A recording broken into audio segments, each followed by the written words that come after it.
Hello and welcome back to day number 2 of Star City Games Modern Open Louisville and Top 8.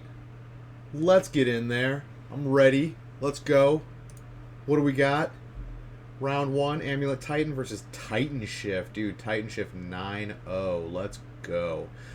And this new version, well, I'm hoping in this new version he's running Ilharg, the Raise Boar. Mr. Ilharg, the Boar of Death. Let's go.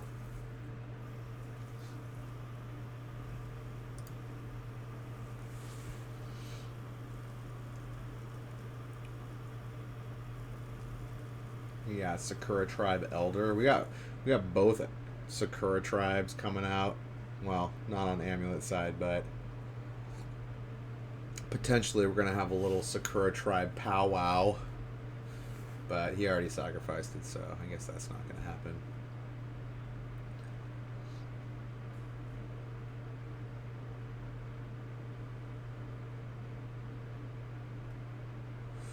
Titan Shift, one of the most linear decks in Modern. I'd say Titan Shift and Tron are probably the most linear decks in Tron, or in Modern. Chandra. That's turn 3 Chandra. Not bad. Not bad.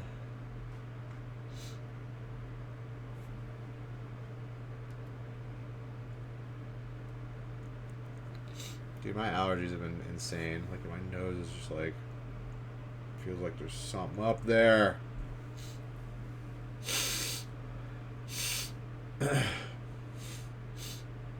Just irritating it. Fucking allergies, I hate them. And that's through medication. I'm taking the hardcore meds. Azusa. Dude, is Azusa gonna get the beatdowns like yesterday? The unholy beatdowns. Dude, she did like 12 points of damage herself in that one game. That was gross. That was actual insanity.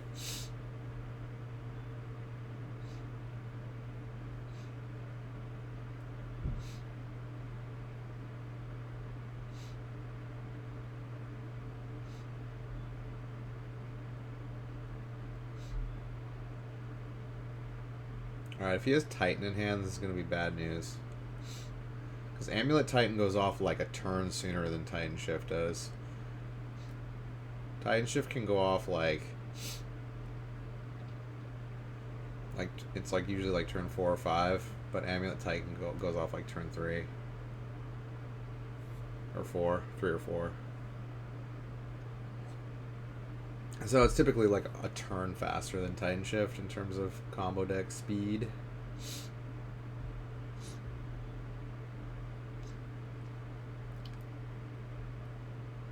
Yeah, he's going to get paging Mr. Titan. Mr. Titan, please come to the front desk. You are needed. Boom. Titan number 1.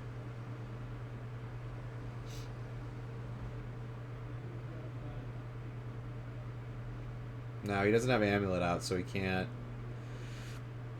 give it haste and attack, so Titan Shift players still got a turn to do something.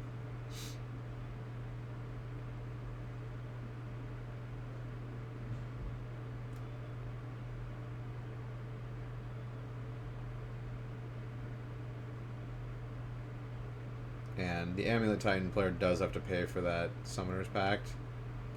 So he's not going to be playing another Titan on his next turn, probably. Wait. Nope, he actually could. Wait. Does he have enough green mana?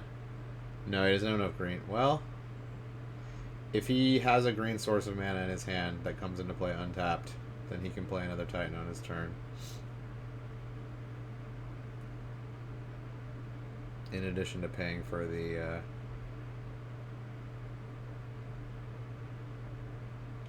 Summoner's Pact, which is 2 green, 2 colorless. Oh wait, never mind, he has to bounce a land. Okay, he doesn't have enough mana.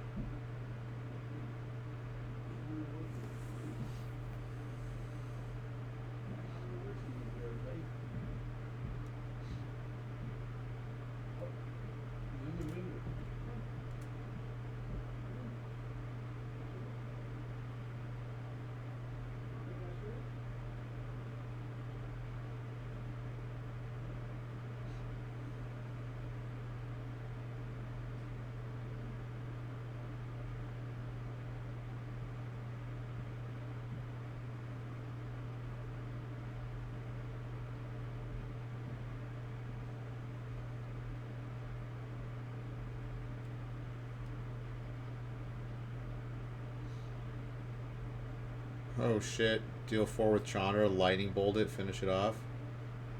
Yeah, he doesn't have any of his finishers. So he's giving this Amulet Titan deck a lot of turns to do its thing. But I think he's going to have another turn.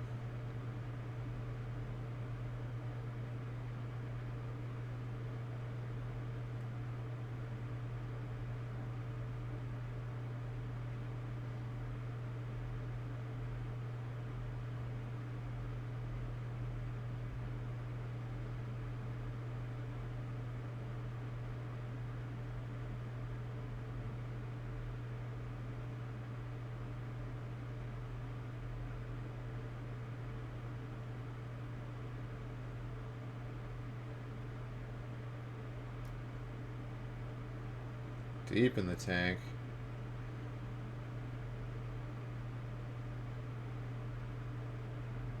Yeah, he knows the Titanship player basically has 2 draws because of Chandra, so if he pops Scapeshifter or Titan, he pretty much wins because Colony Garden, or Colony Heart Expedition is going to pop off, and that's enough damage to go to his face, I believe, with Titan.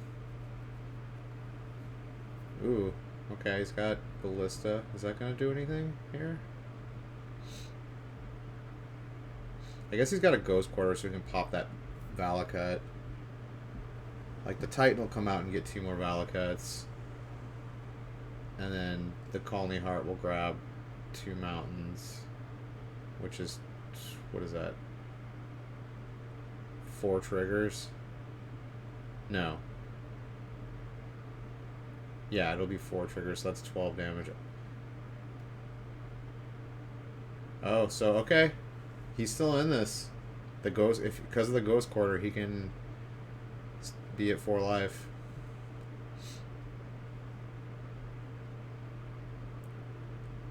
Oh, wait, he's got Escape Shift, never mind.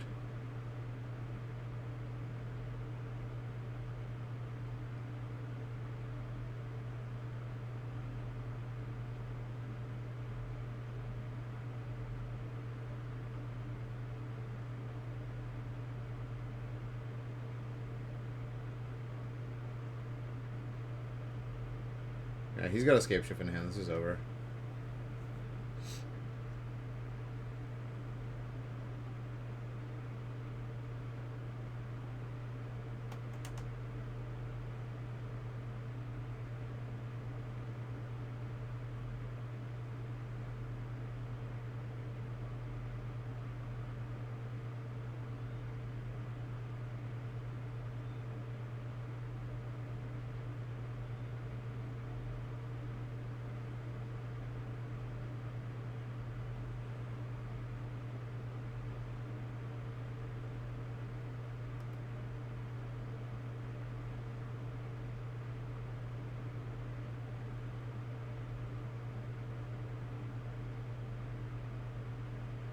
$18 damage to the face.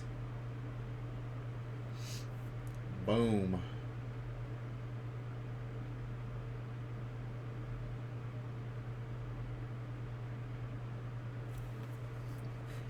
Yep.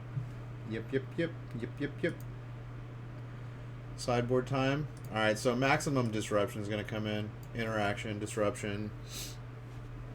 Amulet Titan is going to bring in 2 Spell Pierce. 1 negate. A Braid, not really worth. There's not really any targets for the Titan Shift deck to kill except for Titan or Chandra, and there's nothing really that can like do it. So I think just the counter is going to come in. He just wants maximum speed. He wants to go off faster than him, basically. And then Titanship player is probably going to bring in a Rex Sage so he can kill an Amulet, maybe.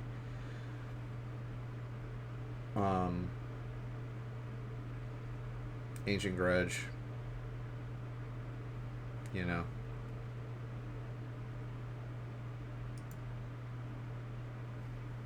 He could bring in Dampening Sphere.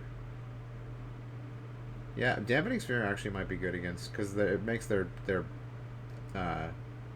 bounce lands just produce 1 mana. So yeah, I can see those coming in. Damping Sphere, those 4 cards, yeah. Damping Spheres, Reclamation Sage, Ancient Grudge, yeah. Alright, game 2. Oh. Looks like we have, what is that? Turn 1 Amulet. Into turn 2 Scout.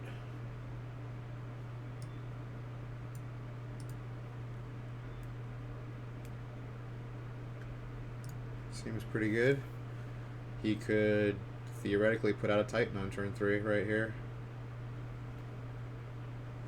Typically, I think in this matchup, the Amulet Titan wins. It's probably like, I don't know, like 55-45 maybe. Crawworm.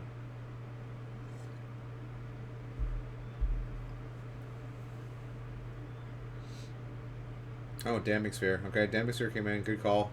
All his bounce lands only produce 1 now. So he's going to have a hard time putting Mr. Titan out now in turn 3.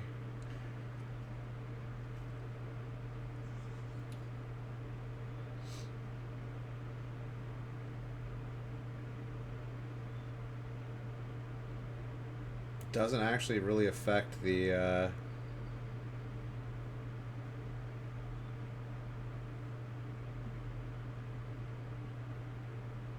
Doesn't really affect the Titan Shift player. They don't really cast more than 1 spell in a turn either.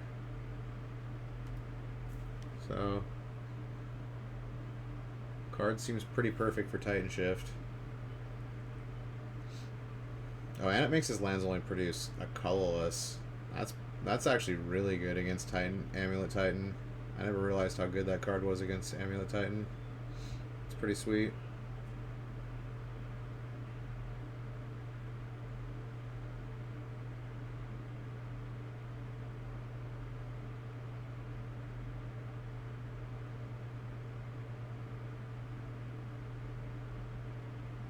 Alright, he's got Sunhome.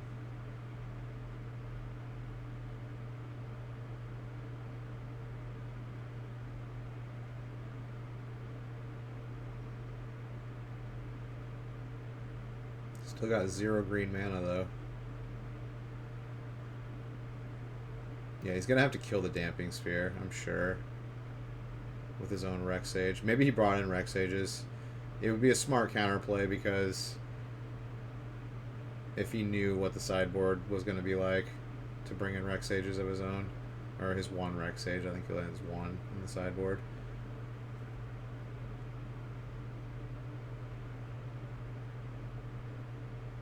It'll be interesting to see if he boarded in his Rex Sage.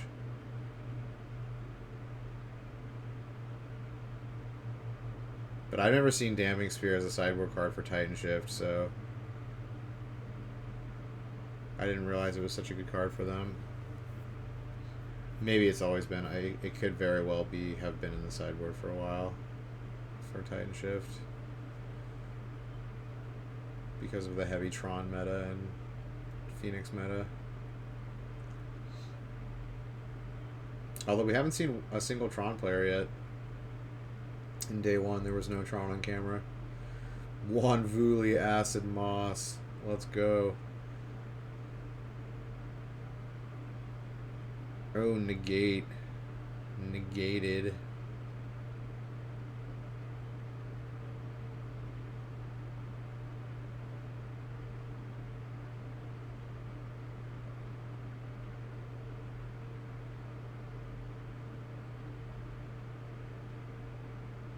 That was a timely negate.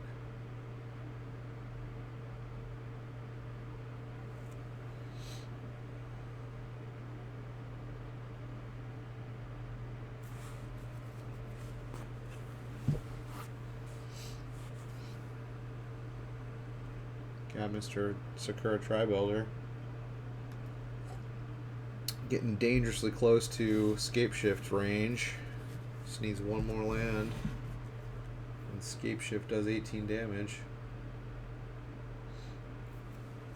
Although one thing about that Amulet Titan does have going for it is it doesn't shock itself or fetch land, so it doesn't damage itself. So 18 is kind of that magical number that Titan Shift ends up doing if they scape shift off, 7 lands, or if they Titan. It ends up being 18 damage for like when the Titan comes out too. Like if you threw the Breach of Titan, and then you get 2 lands and 2 more lands, I think you do 18 damage also there. So there's kind of this little buffer window for Titan because they don't do any damage themselves. Most decks will do at least a couple damage to themselves with fetch or shock lands, but Amulet Titan does not. So maybe that'll make him wait 1 turn before he scape shifts.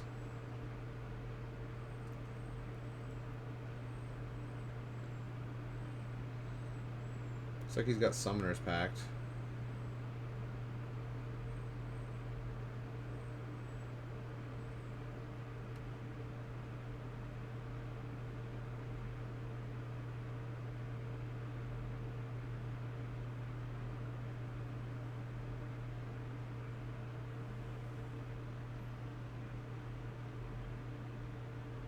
Oh, he Beast Within his land. Okay.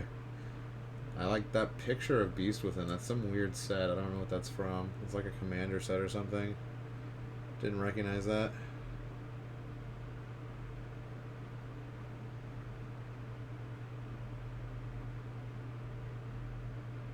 Alright, prime time.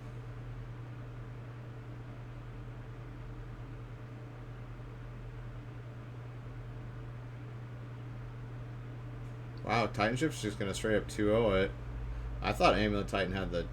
I mean, the sideboard card definitely is doing work this game. I'm sure he would have put out a Titan by now if that Damping Sphere were not in play. That was a timely Damping Sphere. Yeah, he's got 2 Summoners Pact in his hand.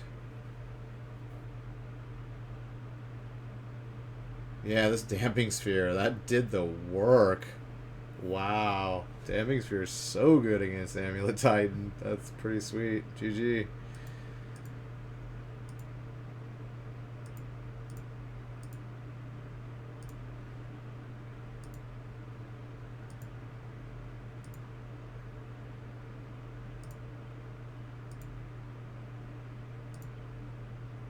Alright, what do we got?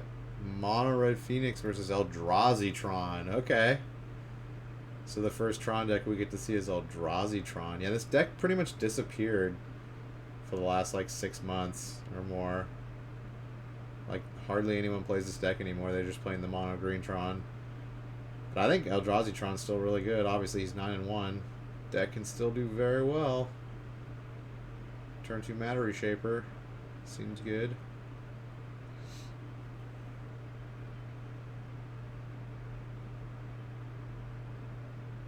Gut shot. Gut shot in your face. Light up the stage. To end a double gut shot. That's terrible.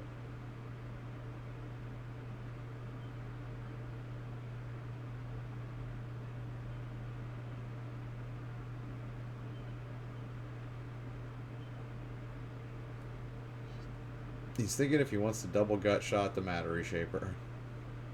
Probably good that he doesn't.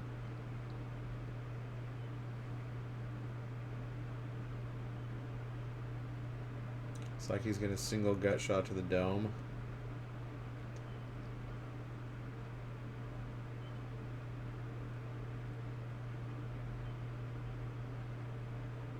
Gut shot your dome again.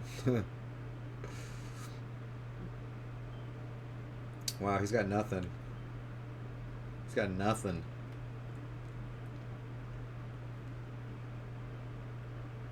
Well, we got Tron online now. And Karn. Of course, new Karn. Go get that Microsynth Lattice. Oh wait, what is that?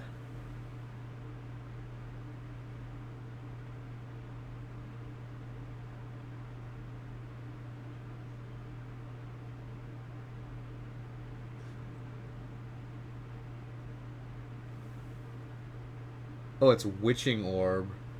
Is that Witching Orb?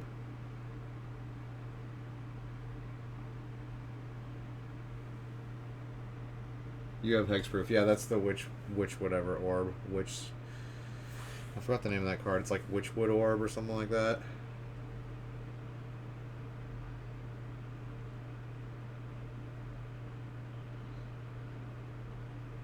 And like when it comes into play, you can proliferate. It has some weird ability also when it comes into play, and then it also gives you Hexproof, which is what everyone uses it for. Witchbane Orb. Oh, destroy all curses attached to you. Okay, yeah. And then you have Hexproof, yeah. Witchbane Orb. It's actually a pretty cool picture. I like it. From Innistrad. Little Innistrad. That was like the birth of Snapcaster Mage.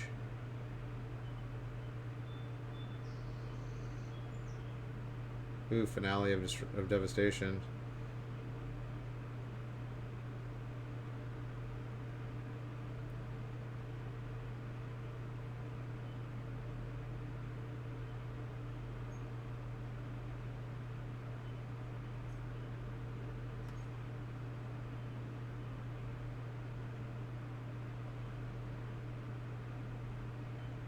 Mycosynthelatus. Yeah, wow. That was a beatdown. I guess Witchbane Orb is pretty good against Mono Red Phoenix. I thought they played more creatures. Maybe this is like a smaller, more burn, less creature version of Mono Red Phoenix. Alright, sideboard. What do we got? We got Blood Moon ×2. That's coming in. Alpine Moon, sure. Let's bring all three of those in. Abrades, yeah, I could bring. Let's bring in Abrades too, because of like, you know, all the artifacts in his sideboard that he can grab with Karn. Yeah, those two Abrades are going to be useful. And then Surgical Extraction. I mean, I don't know how good Surgical Extraction is going to be, but he might board in some number of those. But definitely Blood Moons, Abrades, Alpine Moon. And then Eldrazi Tron. Might just play Witchbane Orb main deck. Or maybe not. I don't know. He probably plays 4 Karn main, so maybe it's just better to have it in your sideboard. So he'll probably just keep that in his sideboard. Walking Ballista seems good. But then again, these are all one-ofs. Like, oh, he's definitely going to bring in the Surgical Extractions. But maybe he just keeps everything else in his sideboard because Karn just grabs him whatever he wants.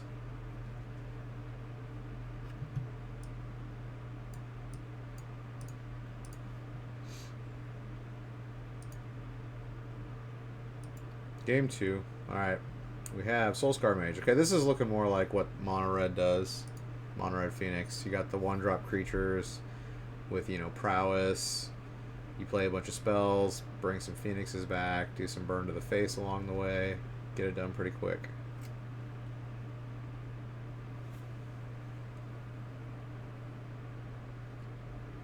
Maybe he just had like a really slow hand. He kept a hand with Gut Shot and Light Up the Stage. Maybe thinking his hand would get better. Or maybe he has multiple walking... He probably has multiple Walking Ballistas in Eldrazi Tron. He probably has a couple main deck and one in the side.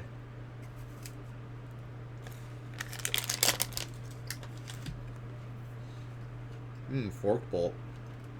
I love me a Forked Bolt. I think that's a really good one main deck card.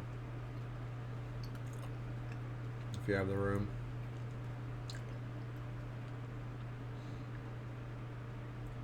Oh, Thought Knot. He's got Natural Tron again.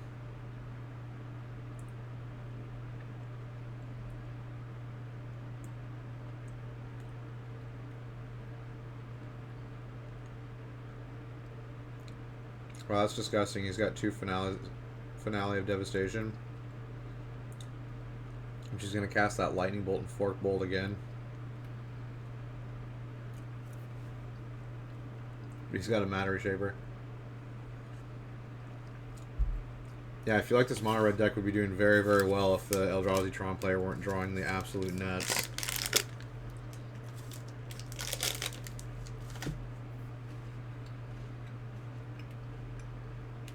I mean, having natural Tron both games is pretty nutty.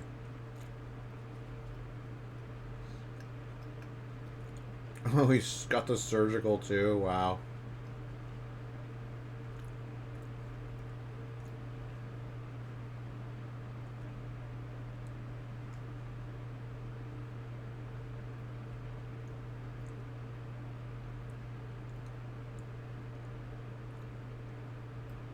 Yeah, I don't think this mono red Phoenix deck is gonna last much longer.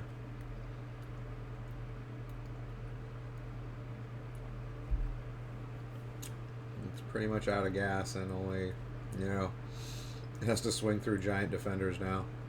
I mean, he can fork bolt one of them and give him two minus one counters, but I mean,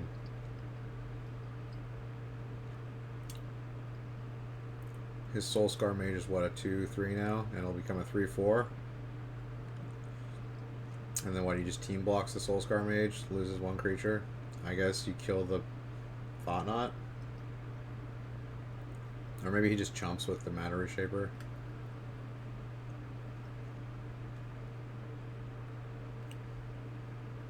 Which is fine. Like,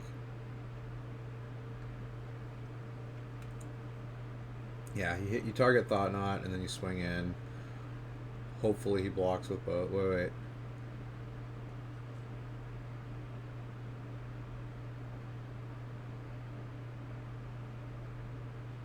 Oh, he had one to him and one to his face.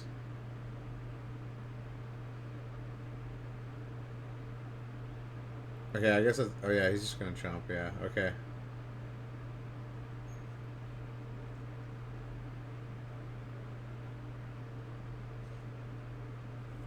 Yeah, he doesn't want him drawing cards. I mean, like, he's out of gas. He's gotta light up the stage, but... Oh, and then Karn. Wow, this dude's just got everything.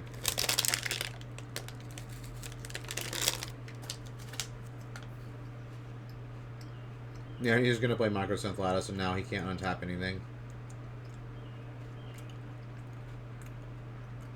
Or now he can't activate. He can't use mana at all now. Yeah, it's GG. Like, what do you do to that? Turn 4 Microsynth Lattice. No. With Karn.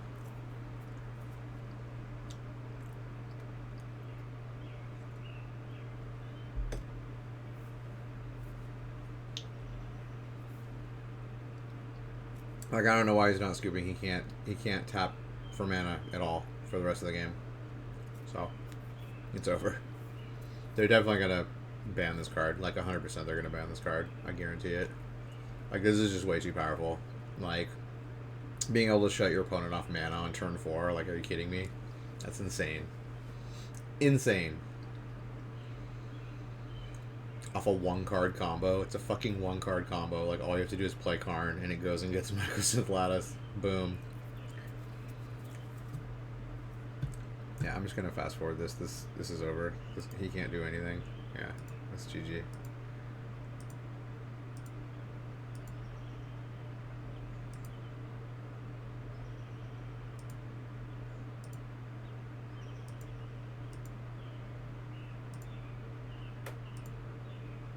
Like, there's no real counterplay to that.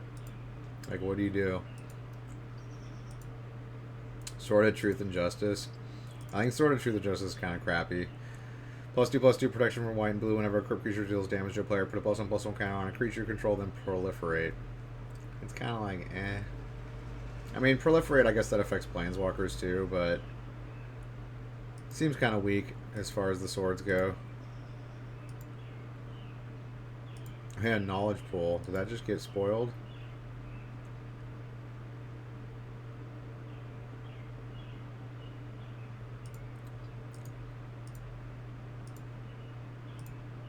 That's an old card, isn't it? Knowledge Pool? I'm pretty sure that's an old card.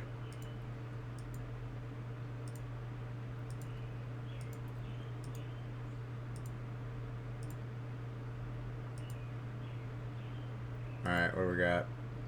Dredge versus humans. Let's go. This is the first humans deck we've seen all day. Or all tournament as well.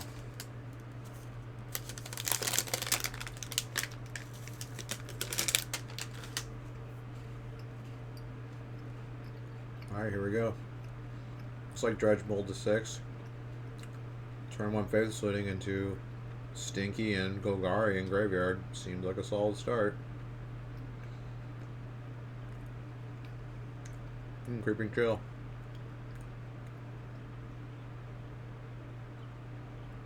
Card is busted. I feel like that card needs to get banned too. It's too good.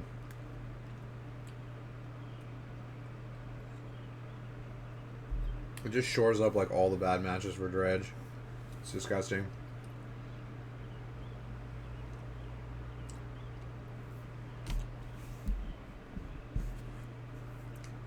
It's like Burn. I don't give a shit about Burn anymore. Burn usually could beat Dredge pretty easily. Not with Creeping Chill. And a lot of these aggro strategies just do not work against Dredge anymore because of Creeping Chill. Like, you're never going to race them. If they even get off one Creeping Chill, it becomes like almost impossible to race them. So like, this human's deck is already at a disadvantage right now. And his start's not even very fast. He doesn't even have a creature out yet. So I'd predict that Dredge is going to win this game right here. Like, that's how good Creeping Chill is.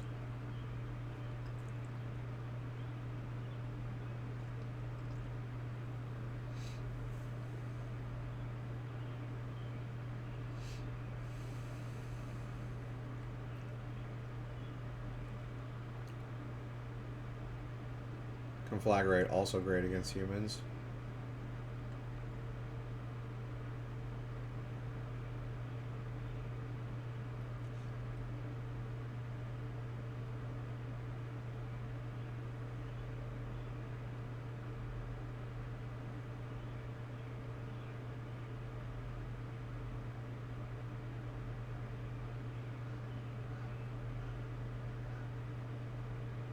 Stinky and Thug hit the bin.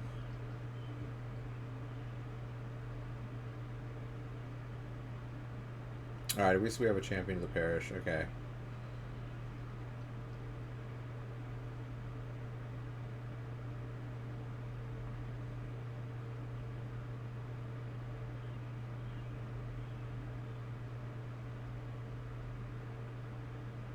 Alright, looks like he's got... Is that two... Okay, he's got two Reflector Mages, one Manus Rider, one Phantasmal Image. Okay, he's got a really strong hand, so maybe he can just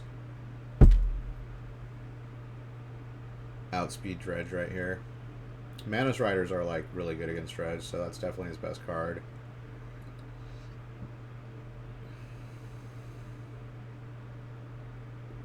Oh, he didn't...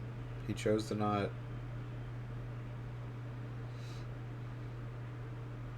Phantasmal Image copy the Manus Rider? I would have done that. Swinging for 9. Okay, Creeping Chill again. Yeah, he's back up to what? 20?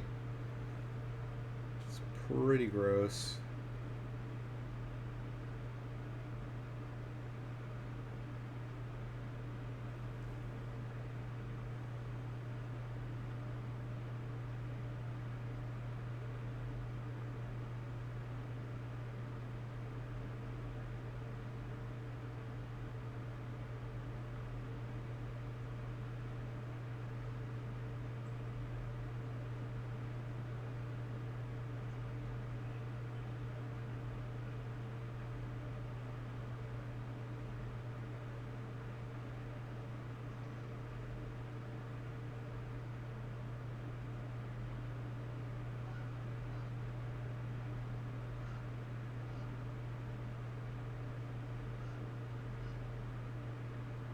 He's shaping up for a big Conflagrate here.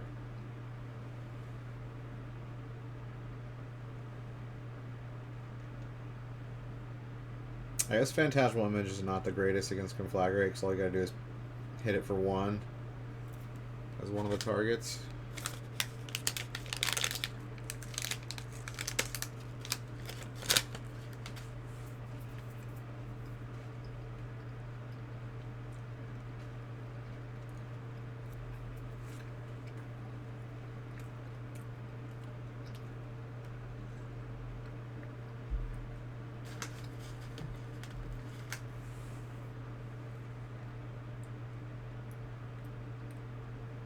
I think I still would have snapped off Phantasmal Image last turn. Maybe he's going to do it right now on the instep.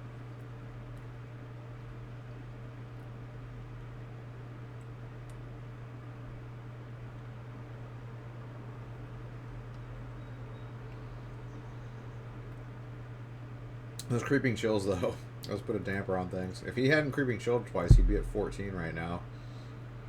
And then he could swing in for like 9 or 10, be at 4. Okay, he's going to do Phantasmal Image on the instep with Ether Vial.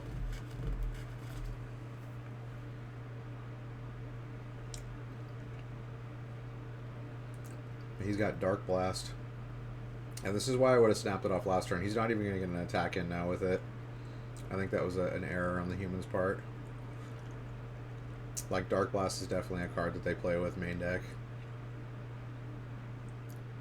Yeah. So you basically just gave up 3 damage. Because he was tapped out last turn.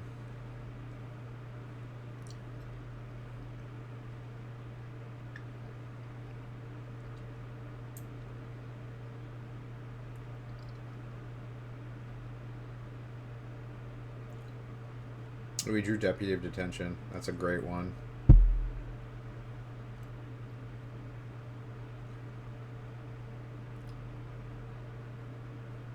Reflector is really good against him, against Dredge too. Get him for 7, put him to 13.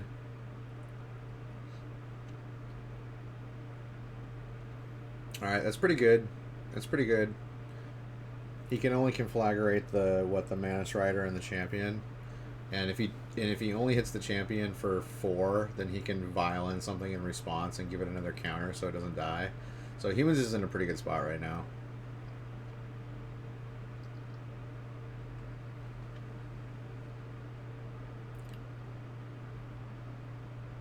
So he's basically going to have to conflagrate for 8. Hit the Champion for 5 and the Mana Strider for 3. Which he can do, but he's going to have to discard his whole hand.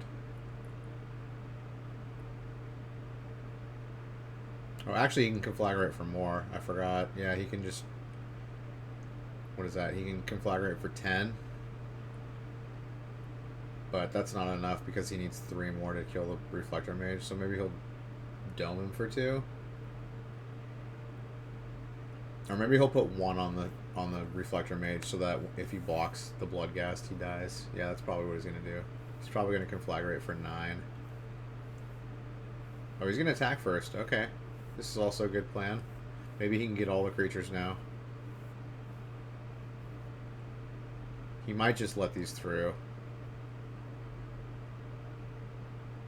Or actually, he could violence something right now because conflagrate's the sorcery speed, so... Yeah, he could violent Reflector Mage right now and it'd be pretty good for him.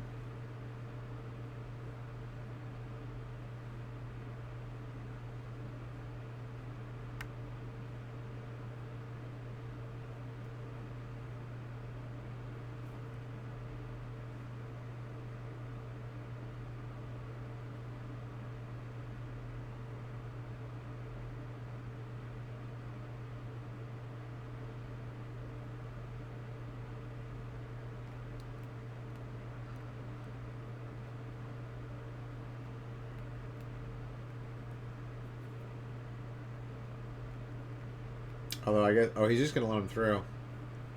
Because he knows if he bounces one, it'll just get discarded to conflagrate, and he'll get it back this turn. Because when Bloodghast comes back from the graveyard, it's not casting it, so it gets around the whole Snapcast or Reflector Mage text.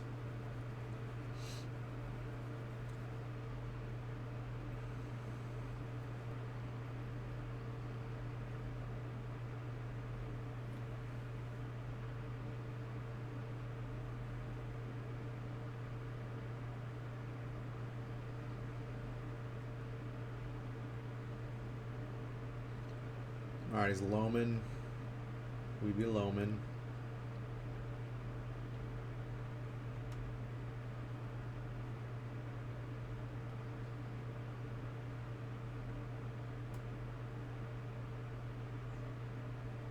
So he needs a Conflagrate for 8 here. He's probably going to do it.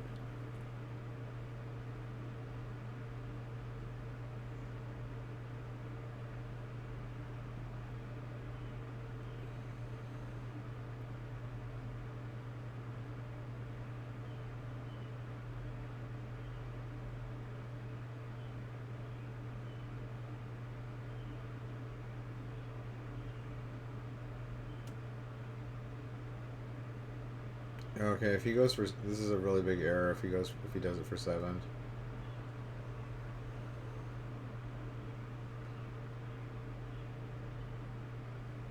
Oh, he's not even going for the champion.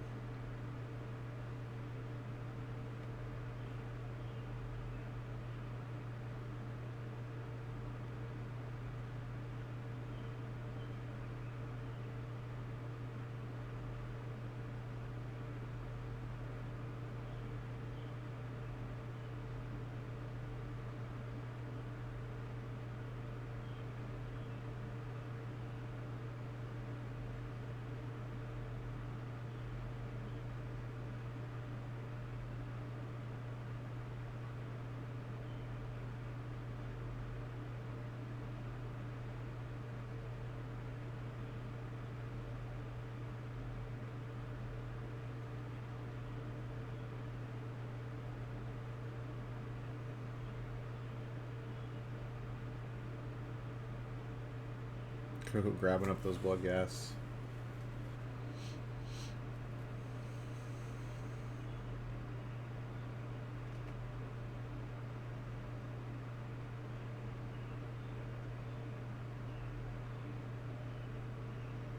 Okay, now Dredge is a little bit screwed.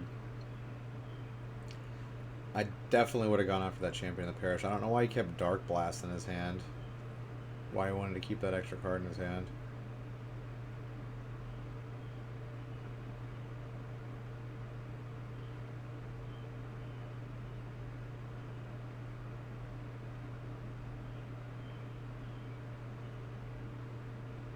Oh, another Creeping Chill. Disgusting. Straight up single-handedly keeping him in this game is Creeping Chill. He would have been dead like long ago.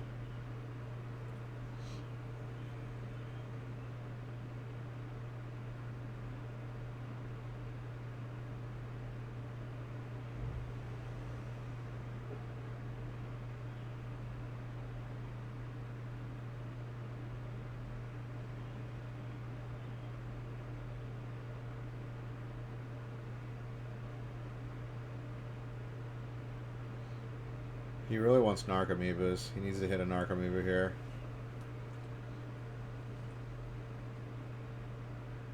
And then it triggers the prize amalgams.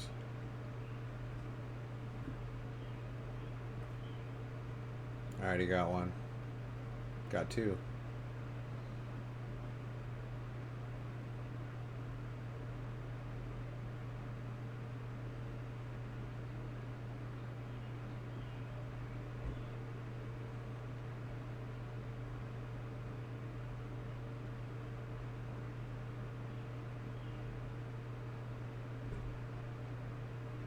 Alright, he's got an army.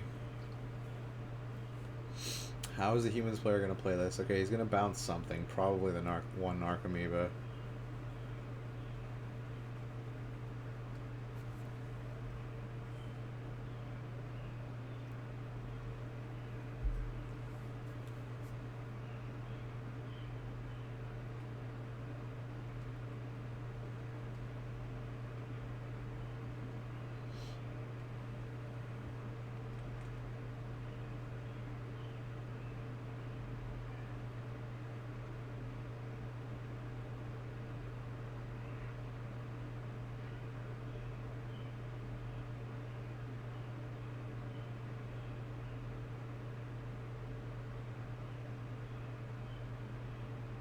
Okay, yeah, he's bouncing an Narcomoeba.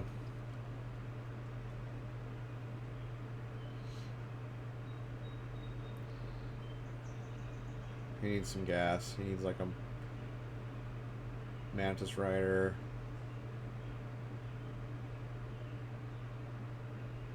Looks like he drew Thalia. Yeah, not looking good.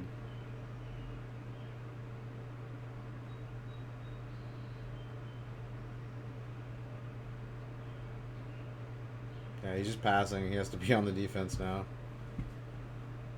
Those Creeping Chill has an 18-point life swing. 3 Creeping Chills is an 18-point life swing. Like, that's insane.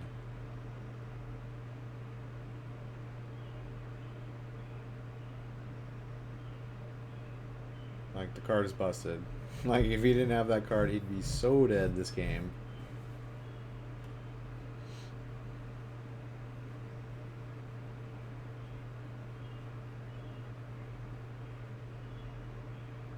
Like, I hope Creeping Chill and Mycosynth Lattice get banned at the next banning. They really deserve to be.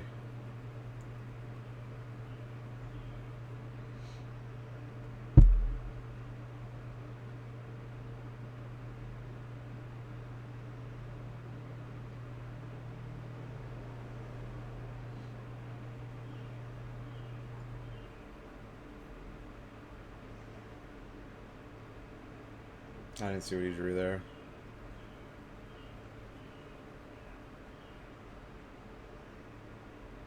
Freebooter.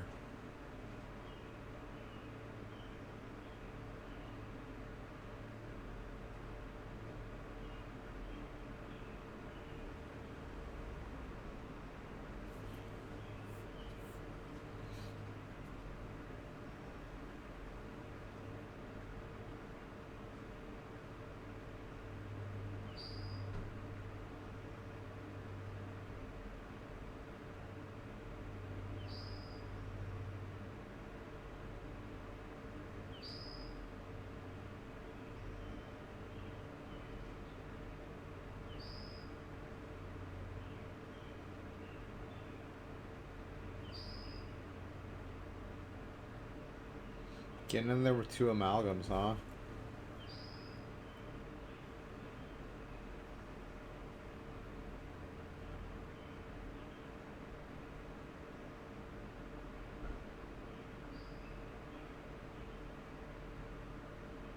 I mean, he should pop off the Dark Blast right now. Oh, I guess he's not going to.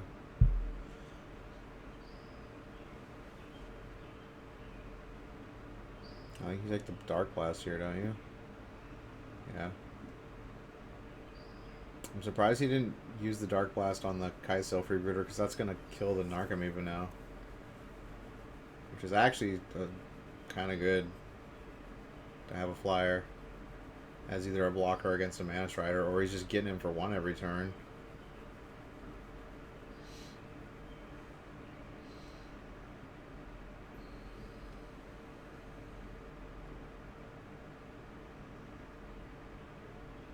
He's only got 7 cards left.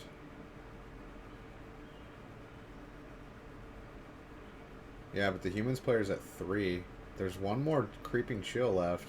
Why did he go to 3? That's crazy.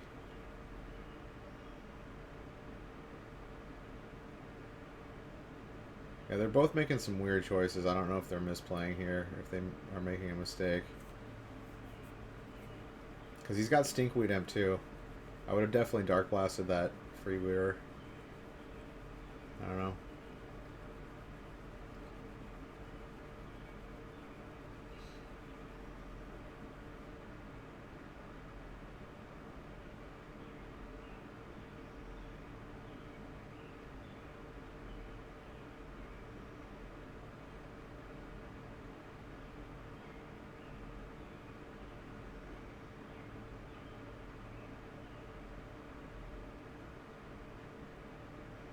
Yeah, there's the last Creeping Chill. Yeah, that's... Why would he take 3 from that prized amalgam when he knows there's 1 Creeping Chill left in the deck? That had to have been a misplay.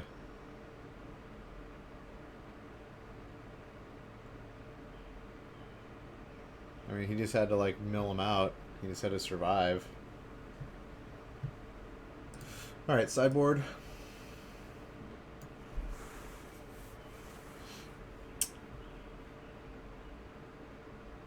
What comes in? 3 Lightning Axe for Dredge. 1 Assassin's Trophy. 1 Blast Zone. Yeah, those 5 are going to come in. And then on the human side, One Whirler Rogue. I think that's would be good in this matchup because you can make something unblockable, which is actually really relevant.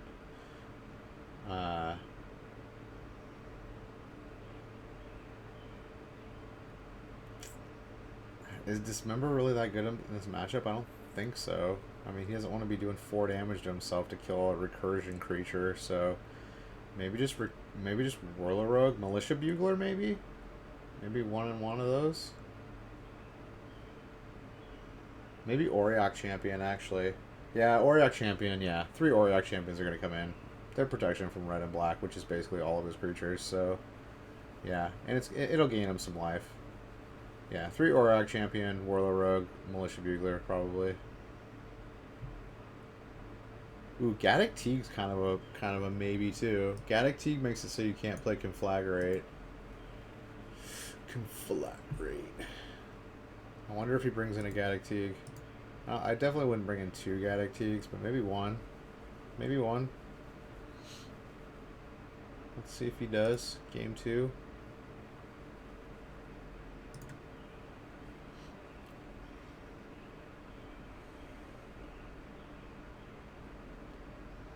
Alright, turn 1 Ether Vial. Can't ask for much more than that.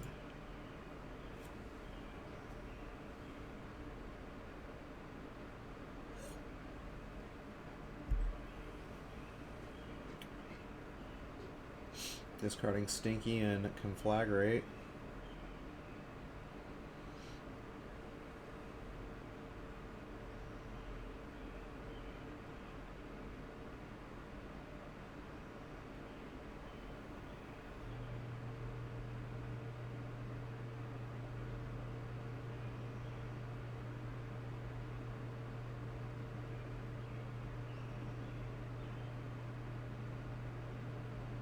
We be dredging. Narcomoeba coming out.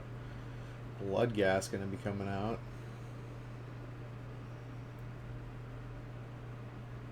Looks like the humans player has all 3 drops in his hand.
Deep in the tank.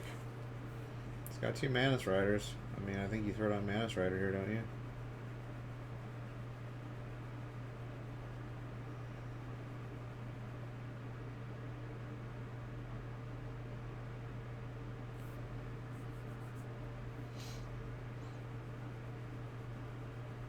Is that Thalia? Or is that Thalia's Lieutenant?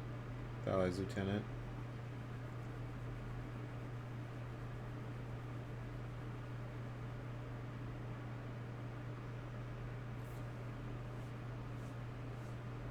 No blocks, taken 4. Yeah, this Dredge deck can take a bunch of these attacks because of Creeping Chill. He's just like, okay, I'll take some damage. I'm gonna gain some life.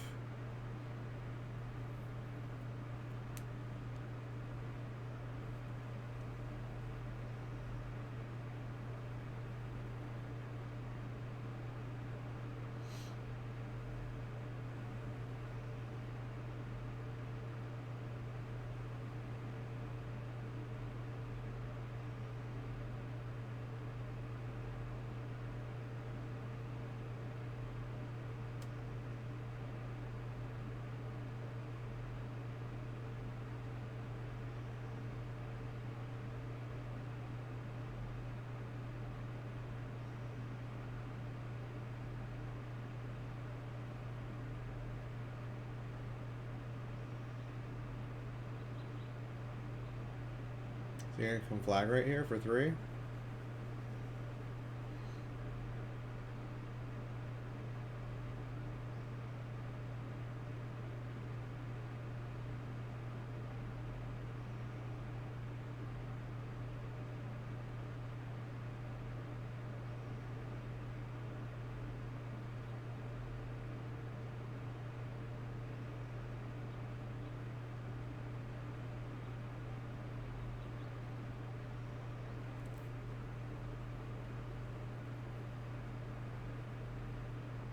And he's got the fetch land to get the blood gas back on his instep.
Dredge slowly pulling ahead. Again, this is a matchup that I think favored humans before Creeping Chill came out. Now I think it favors Dredge.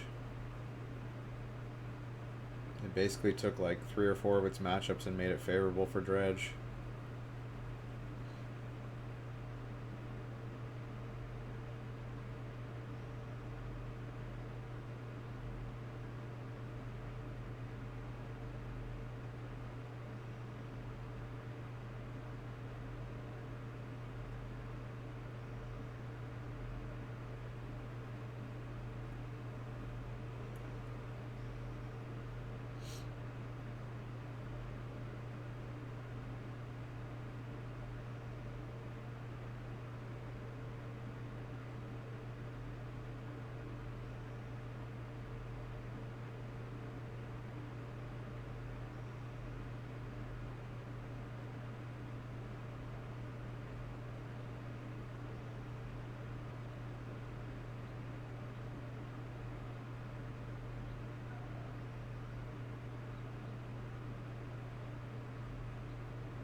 No, he's just straight up hard casting Conflagrate for 1 damage. Okay, that works.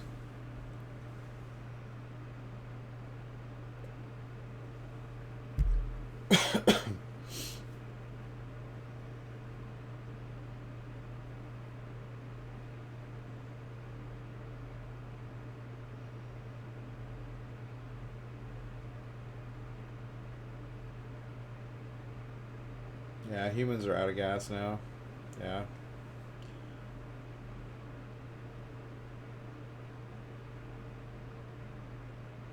He's got like a Reflector Mage left, I believe.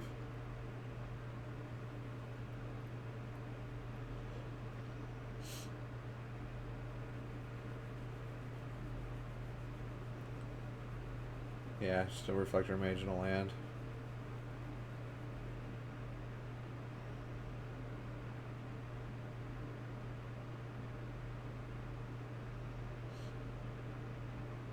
Yeah, now he's going to conflagrate for a bunch.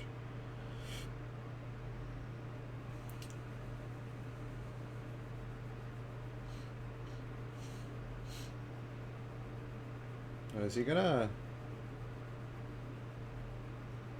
Reflector Mage bounce his own guy in response? He might do that. Prevent it from dying. Ooh, and then he can get both amalgams. Yeah, okay, this is going to be a strong play. I think he's going to do this.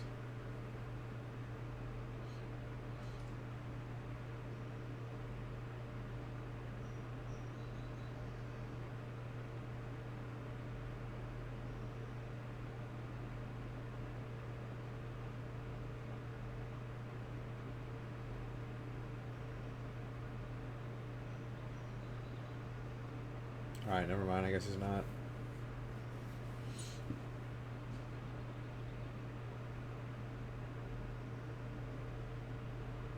Yeah, there's not much he can do. He's just kind of like, yeah, I guess I target your prized amalgam.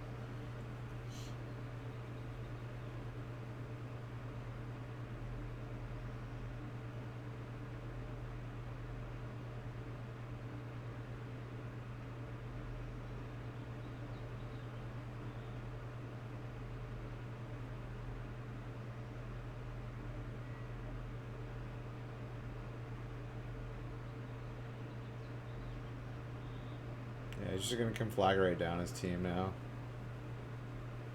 Swing in. And a Creeping Shell.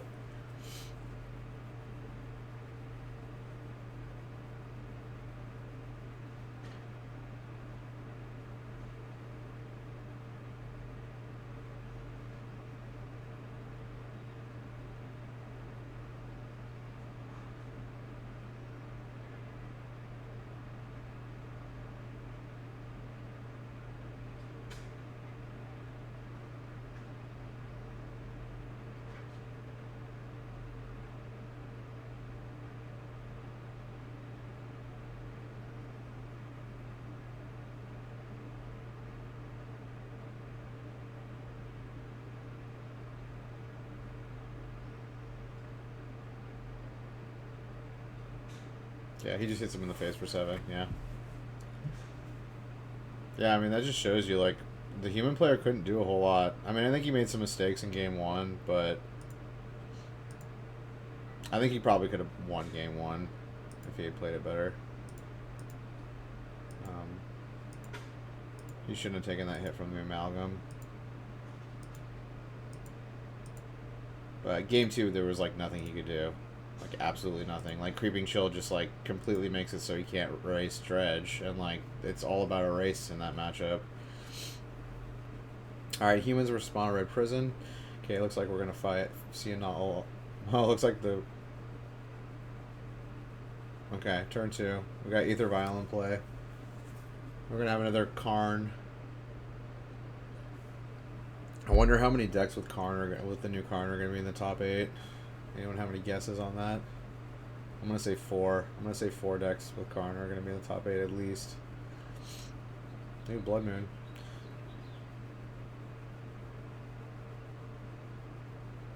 Blood Moon not terribly good against Aether Vial.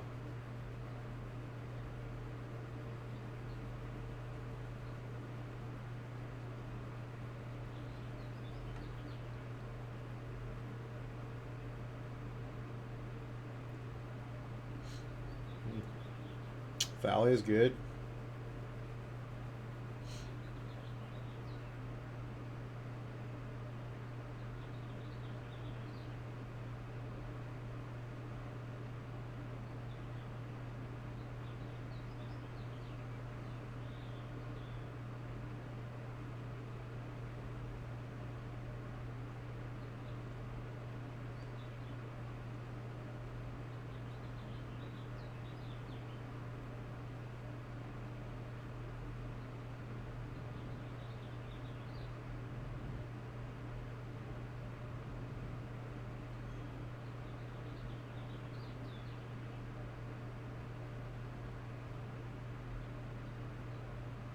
Get in for 8.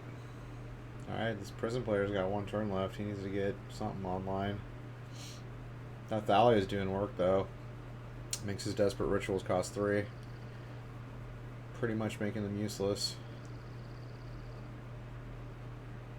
And all of his other cards cost 1 more, too. So he's got 0 creatures in his hand.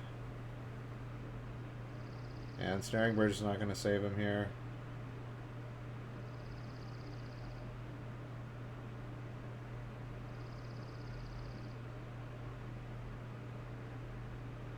Yeah, he's got 3 cards, so... Okay, this is going to buy him 1 turn, because if he pumps the Champion of the Parish, it can't attack, so...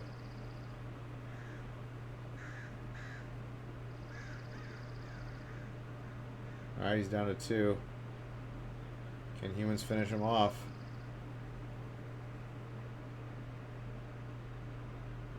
He's got to get what? He's got to get 3 cards out of his hand. Can he do it? Nope, he can't. He's dead. That Thalia did serious work.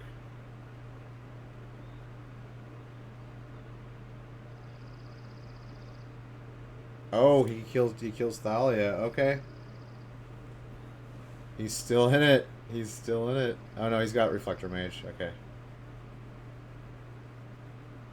Oh no, he just gets the bridge. He's just like, no, I'll just take care of the bridge. Kill you that way.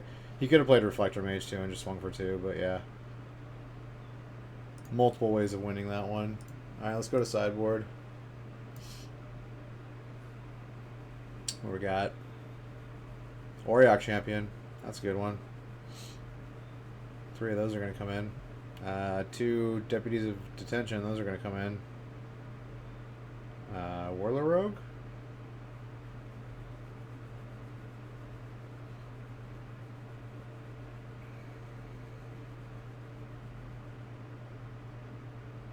Sin Collector. 2 Sin Collectors. Yeah, 2 Sin Collectors, 2 Deputy Detention, 3... Auriok Champions. Maybe 1 Whirler Rogue. Maybe Dismember if he thinks he's playing with Hazoret. He didn't see that Hazoret in his hand, but Hazoret's kind of like sometimes in these decks, but sometimes not, so... Oh, it looks like this version's not playing... He's not playing Karn in this one, because there's no Mycosynth Lattice. Okay, so he's not playing Karn in this version. He's just playing straight up Mono Red Prison. Old school. He's going to bring in Magus of the Moon, maybe? Another Hazoret. 3 Anger of the Gods are going to come in. 1 Abrade. Pretty much removal. I mean, to cull the human population. Cull that human population. Do I always make my bed? Yes, Tusk Vision, I always make my bed. That's kind of a weird question.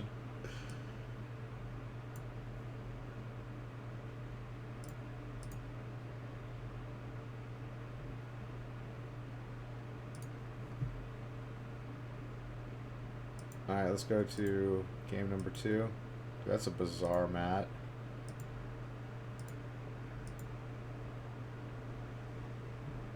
Takes discipline. Thank you very much.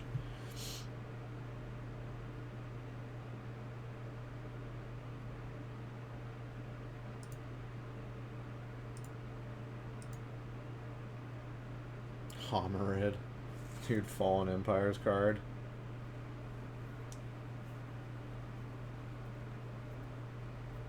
What a bizarre card. Put a tide counter on it. And when it comes into play, when you and during your upgrade, if there is 1 tide.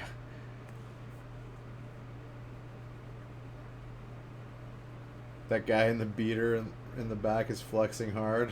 I think I know who you're talking about, that ripped out dude, yeah. I saw him like a match ago. Alright. Turn 1, Hierarch. Turn 2, Ritual, Blood Moon. Pretty good. Pretty solid. They have Crab Shroud.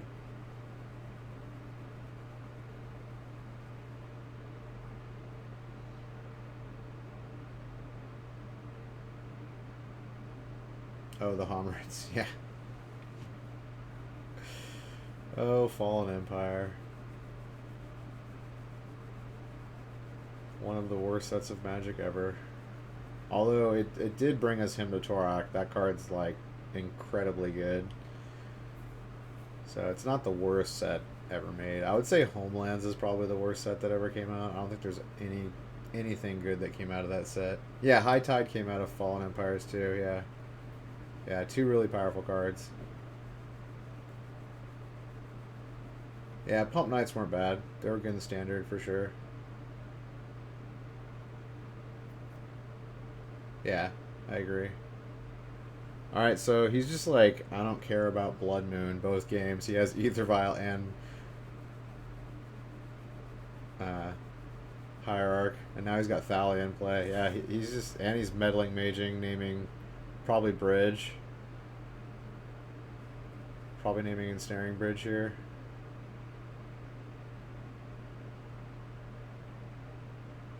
Was that Krenko?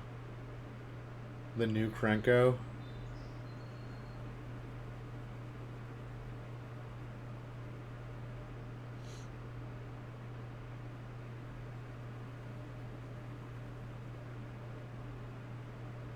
Yeah, Homelands had Merchant Scroll and Autumn Willow, yeah.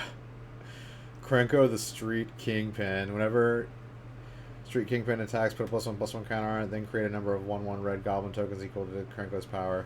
Okay, he's choosing to play Krenko instead of Legion Warboss. That's interesting.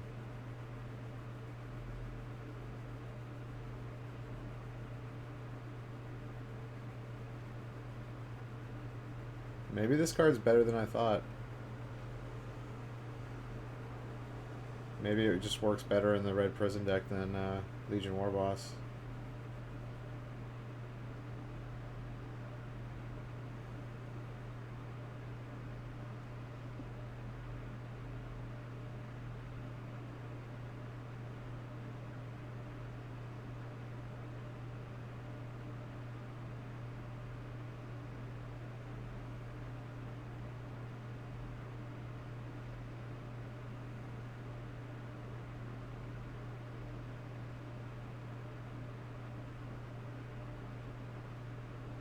Auriok Champion.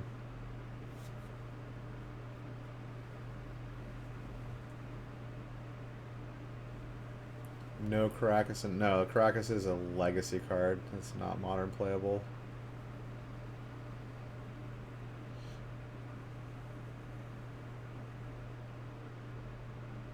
Maybe he just plays one Krenko. Like, he just has a one-up. I guess, like, if you have a Krenko and a Legion Warboss out, it's pretty insane. Alright, Anger of the Gods. He baited that hard. He waited to play that Anger a long time. That was really smart. But the Humans player does still have like 3 cards in hand and a Horizon Canopy. Well, I guess he can't use the Horizon Canopy, but he's got 3 cards in hand and like an Auriok Champion in play. He's still doing pretty good. Oh, the Meddling Mage is naming a Braid. Oh, so he can't get his Ether Vial. Okay, that was a pretty good name, I guess.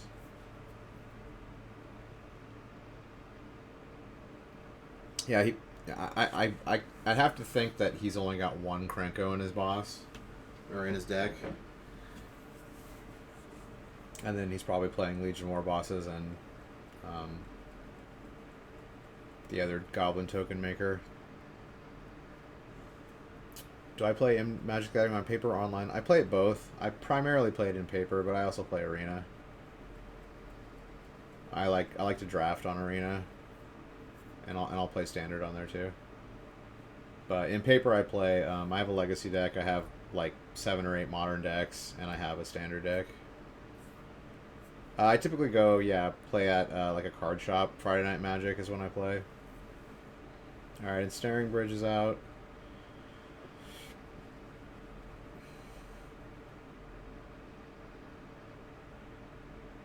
And he's got the Deputy again. Dude, Deputy Detention is so good. Put Humans back up in the forefront again.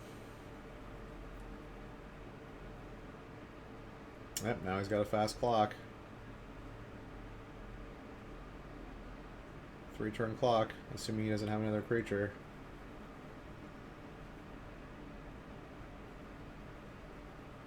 Yeah, I play MTG Arena. Alright, he's got Chandra as his last card. Nice, get that bridge back. 0 cards in hand. Okay. Mono red prison deck doing its thing.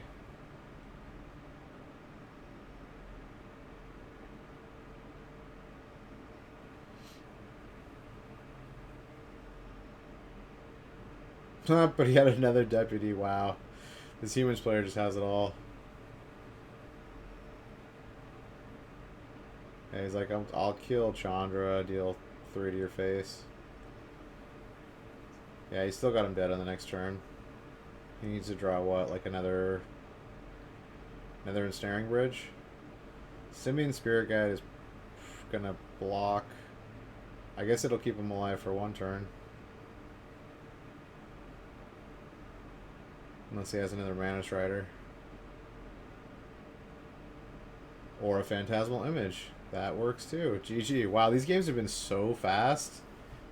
Dude, we're only like an hour and 20 minutes in, and like we're already on round 14. Like, what? These games have been crazy one-sided and fast. I mean, not that I'm against fast games. Like, I'm not, but...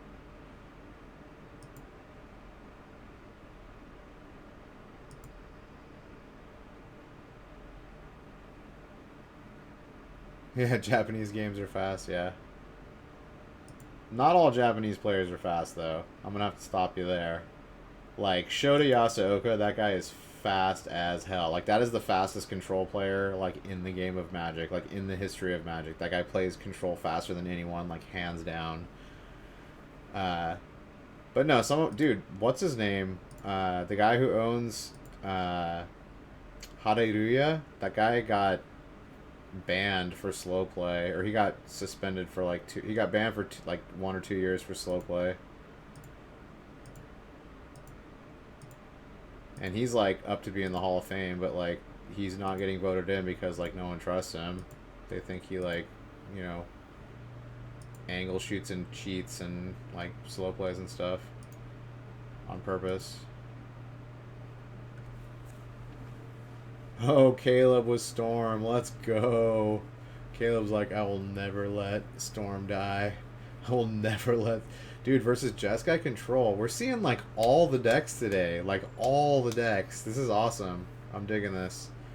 We're seeing, like, one of each deck today. This is what I love about Modern. You know, you just play what you got. And if you're good with it, you can do well.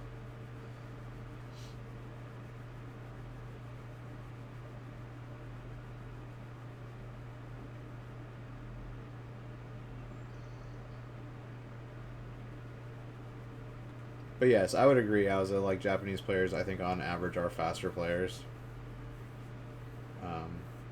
Not to say that they don't have slow playing players, obviously, but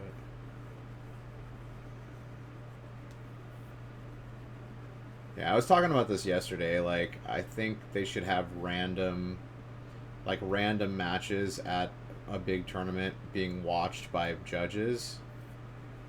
So like every like round you have like a few matches being watched by and timed by judges to make sure that people aren't playing slow. And then if you are, you get boom right there, you get a warning. It's like kind of like bag checking at an airport. You can't bag check everyone, but like they're going to do it randomly to like keep people, you know, keep people honest.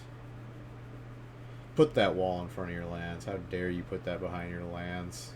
How dare you? He's playing the straight up Wall of Omens and...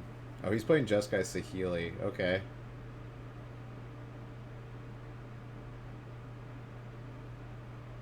Is he playing the new Saheeli or is he playing the old Saheeli, like the Felidar combo?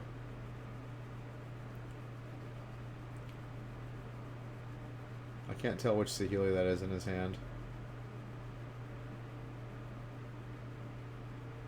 That'd be sweet if he's playing the new Saheeli and he's just trying to, like, servo you out.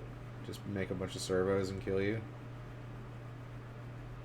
Well, we'll see if he drops Saheeli this turn.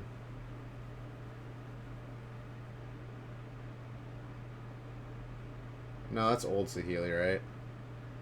Yeah, that's old Saheeli. So he's playing Saheeli Felidar. Okay. which I guess is pretty good because you can turn 4 combo win with it. If he's got Felidar in his hand, I don't think he does, but although Caleb could go off right here too. The shields are down. He's got a grip of cards.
Oh yeah, you gain a life and get to scry with the old Saheeli, right?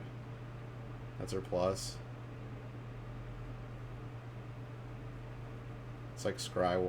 Is it scry 2 or scry 1? Gain a life.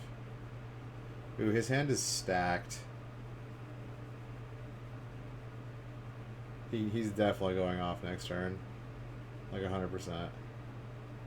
He's got 2 Barals too. That's the card you would want to take also. Oh, that sucks. He's got doubles of both Ritual and Baral. I guess you could take the Past in Flames. That would actually be good. You either take the Past in Flames or the Gifts Ungiven.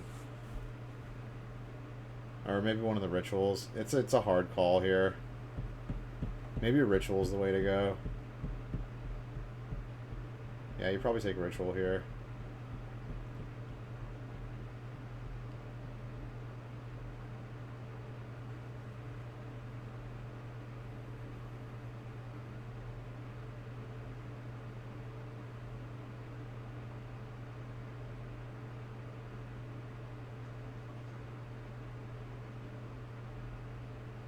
Yeah, he's taking a Ritual. Okay, good call. Good call.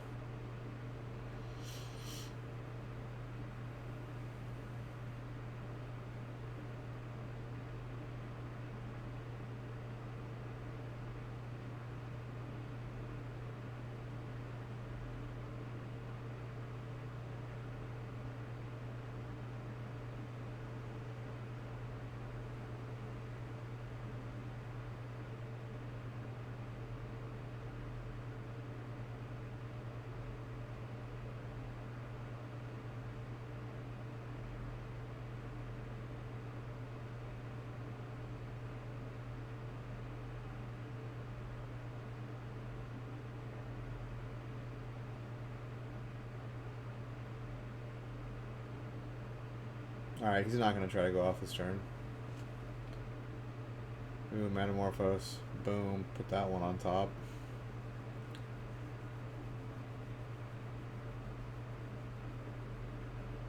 So now he's got... Yeah, now he's going to have 2 Metamorphose next turn. Okay, he's going to go next turn. He's definitely going off next turn. So he needs to draw a Felidar Guardian right now.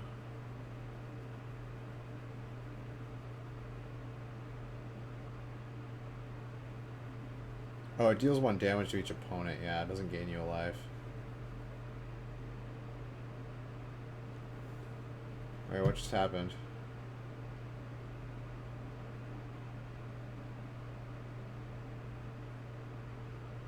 Wait, did he just scoop to Storm?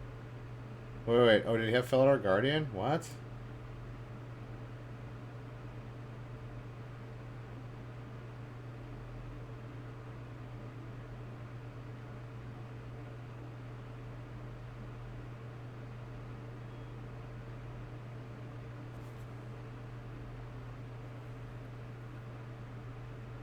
Oh, he does have Eldrazi. Okay, yeah.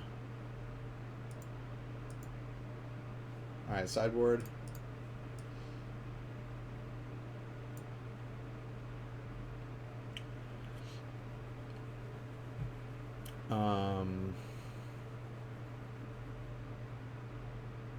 Ruined Halo actually might be great in this matchup. Naming Grape Shot or Goblin. So those are probably going to come in. 2 Rest in Peace are going to come in. Dispel. Dispel's not the greatest against Storm, but he might bring it in there just for interaction. So those 6 probably are coming in.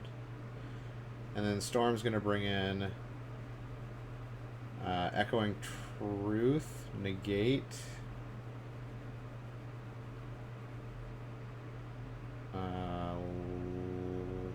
Lightning Bolt can't kill anything over there.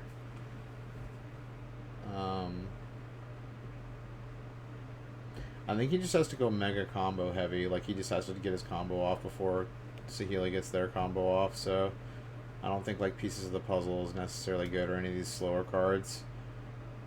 Yeah, probably just Echoing Truth and Negate come in, I'm guessing. Maybe an Empty the Warrens.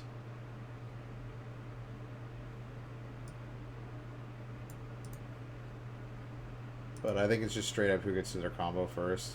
They both don't have a whole lot of sideboard for each other.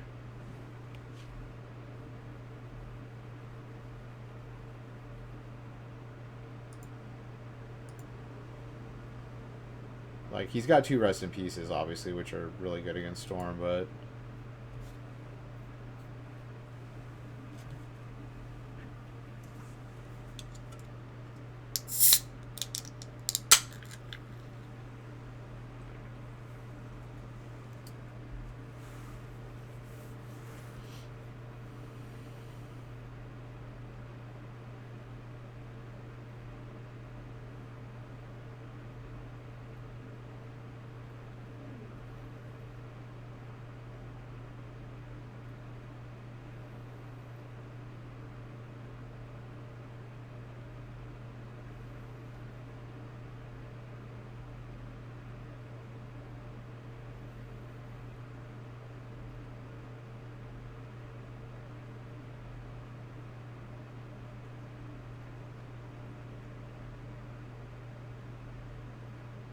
Good old Remand. Does anyone play Remand anymore? Except for Storm. Well, I guess my Breach Moon deck has like 2 Remands in it, I think. 2 or 3. But pretty much only like, what, blue-red decks play Remand?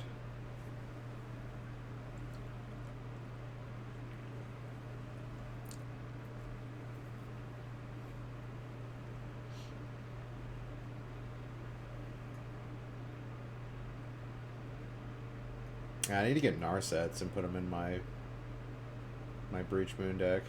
Narset's like perfect addition to that deck. Narset is super good.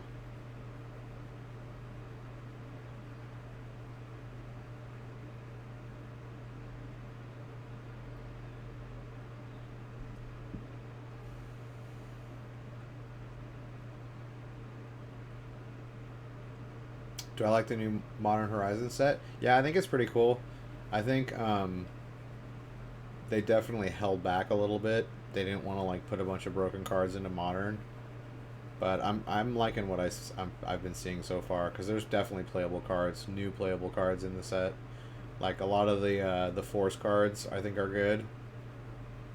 Like I think the Force of Negation is playable. I think the White Force is playable.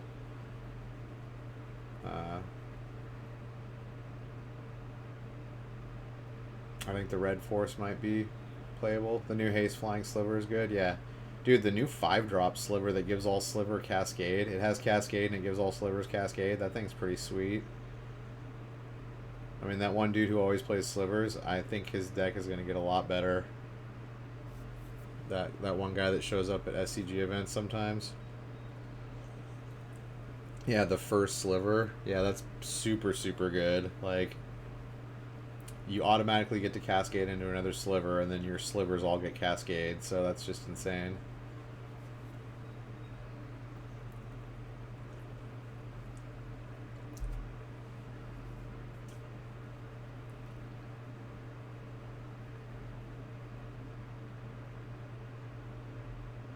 Because I know that dude who does good with slivers plays the Hive Queen, I think. The Sliver Queen.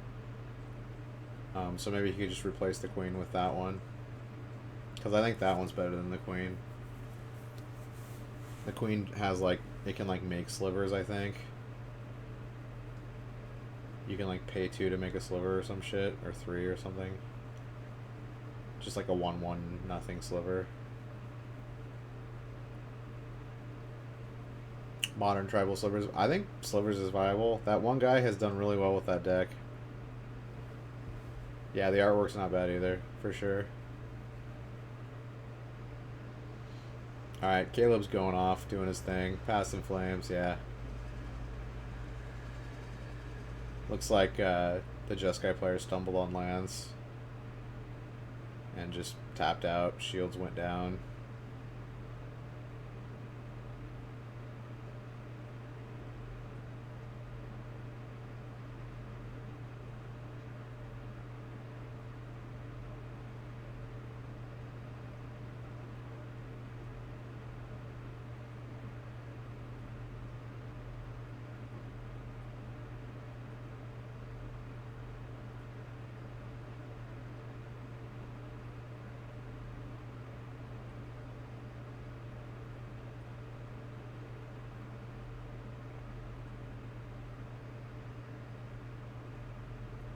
Oh, he did put pieces of the puzzles in. That's weird.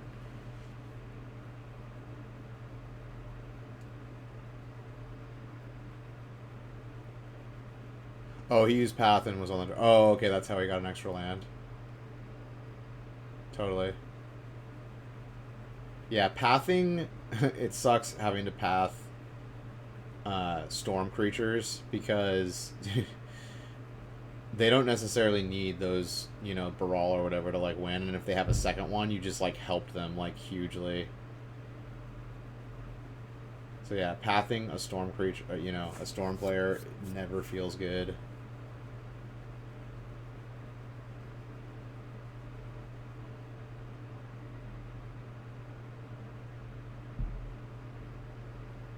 Yeah, path is great for you.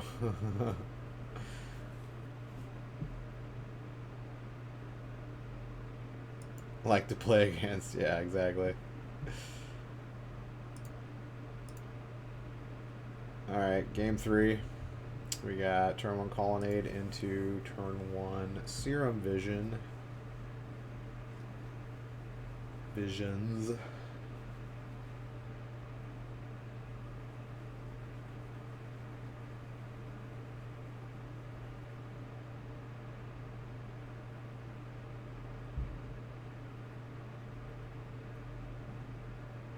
Yeah, I think the Storm deck has the advantage here because it can go off faster than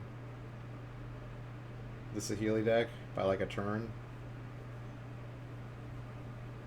Obviously, he's playing Jeskai. They're both playing these decks because they can beat, you know, Dredge and Phoenix.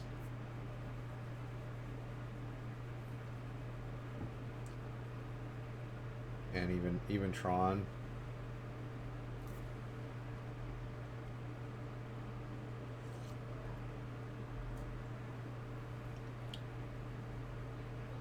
But against each other, I think Storm has the advantage because they go off a little bit faster.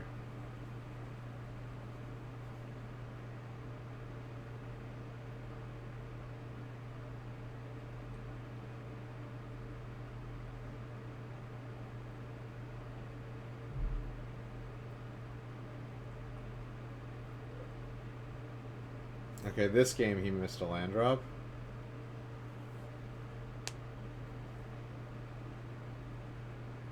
Okay, yeah, this game the Jeskai player did miss a land drop. But he does have a Rest in Peace, which is good.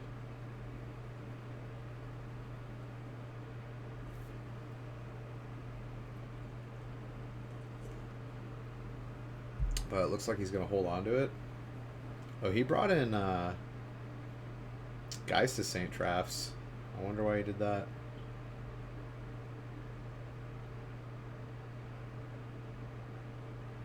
Oh, discarded the Echoing Truth, really?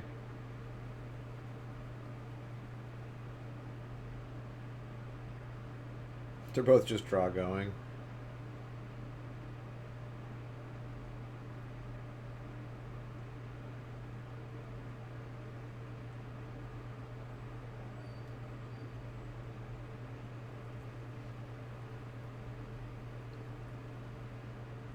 Is that in the Baral? I think he has one in his hand already. Okay, yeah, he's going to take it.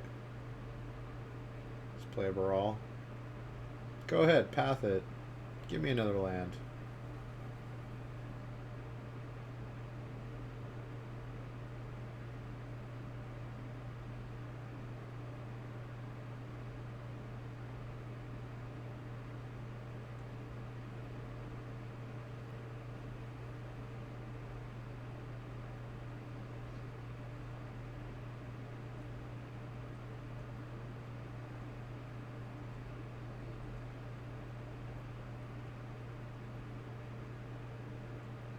Is there like a life total dispute here?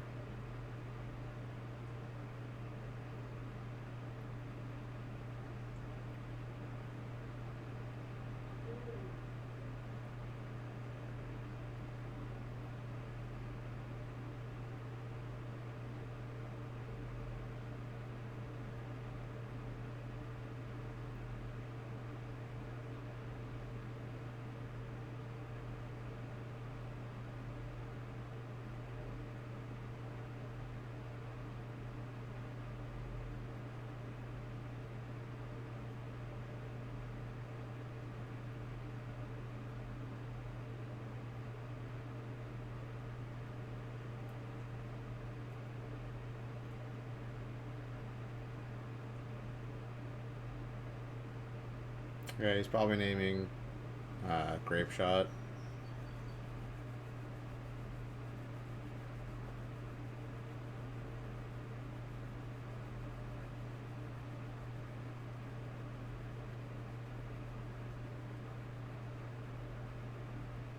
I mean, like, the shields are down, I think. I would have probably played Rest in Peace. Oh, no, he couldn't play both of them because Ruined Halo cost 2 white. Now we're going to see if he has Empty the Warrens. He probably has an Empty the Warrens or two in the deck. Yep, he's got one in hand. Yeah, he named Grape Shot. Now, let's see if he was smart enough to bring in the... I guess he could have brought in the...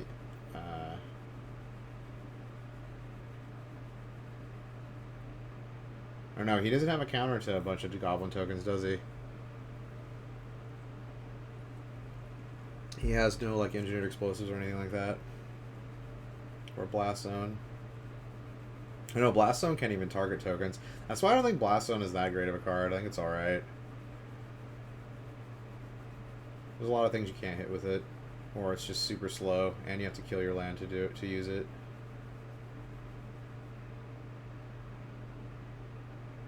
Yeah, I think Storm's got this. He's going to put out 1,000,000 goblins. Unless he draws another Ruined Halo.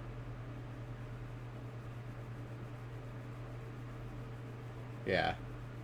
Yeah, or he could just, yeah.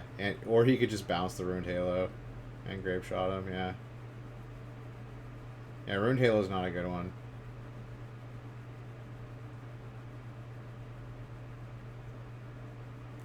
I would have played Rest in Peace instead. But then again, this Jeskai deck just does not have a bunch of good sideboard cards or even main deck cards against Storm. Like, it's got no counter magic. It's got no, like, real interaction. Yeah, Echoing Truth is in the yard, yeah.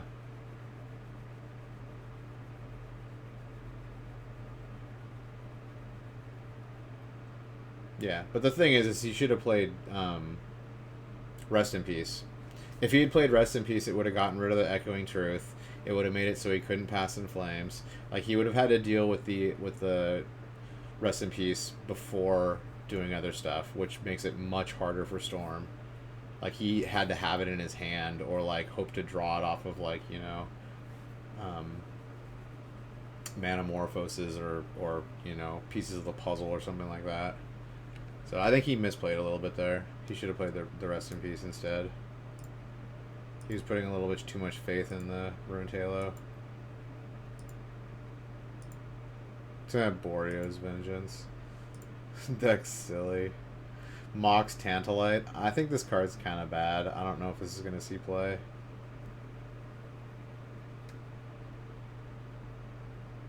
Yeah, he would have had to make goblins instead, and then he could have ruined Halo and named Goblin Token, like, on the next turn. And then he would have had to... Oh no, I think Storm is favored too, Wolverine, for sure. I said it multiple times. Like, it's just I think it's just faster than that deck. Yeah, Mox Tantalite, I don't think this card's really anything. I mean, if it were suspend, like, 2, maybe, it would be okay. But suspend 3 is just such a long time to wait for, like, 1 mana of any color. I mean, like, you know, Ad Nauseum's still going to play, you know, Lotus Blossom, which gives you 3 of any color, and it's just suspend 3. Like, I just don't think that card's going to replace Lotus Blossom or Lotus Bloom.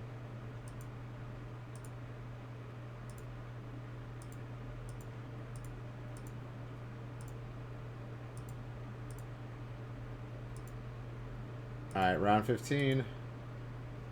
Titan Shift versus Is It Phoenix? Okay. I think Titan Shift is slightly favored in this matchup.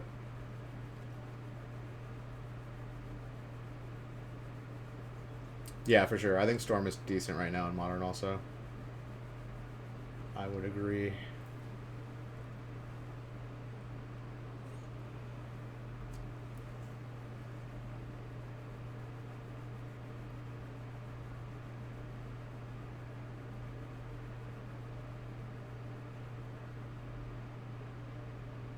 And I think Infect is actually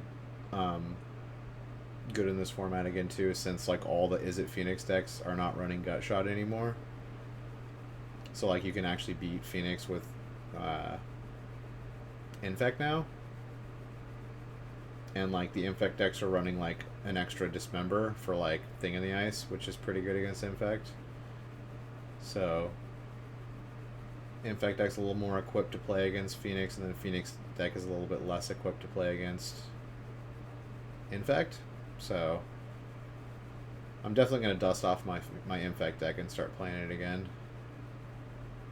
Because I'm a big Infector. I love the deck. So it's like probably my favorite Modern deck. And then Infect beats all the like combo decks out there because it's just the fastest combo deck basically in Modern. So you beat like Titan or Amulet Titan, you beat Titan Shift, you beat Storm usually.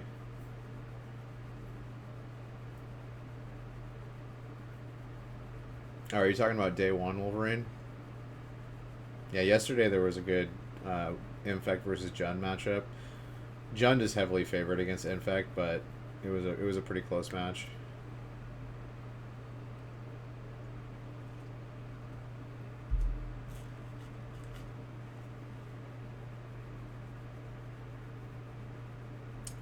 Alright, so we got a Farseek. Titan Shift doing its thing. Ramping out its land. You got Phoenix doing its thing. Has he got some Phoenixes in his hand? Yep, he's got one at least.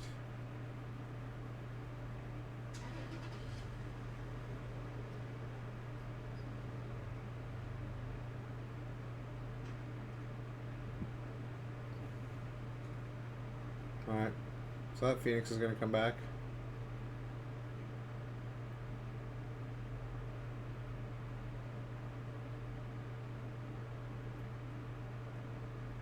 Alright, hoping to find another Phoenix. Another Phoenix would be great.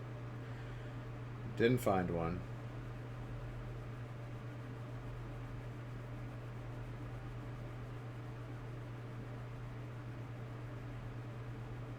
Oh, you mean this Titan Shift game? Oh, okay. You watched this game earlier. Okay. No spoilers.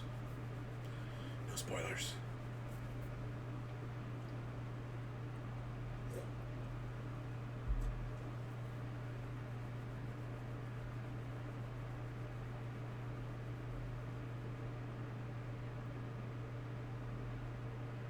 Dude, yesterday, one of the Is It Phoenix players, Julian John, had Pyromancer Ascension out with 2 counters on it and played a Finale of Devastation, targeting 2 cards, and he basically got to cast those cards.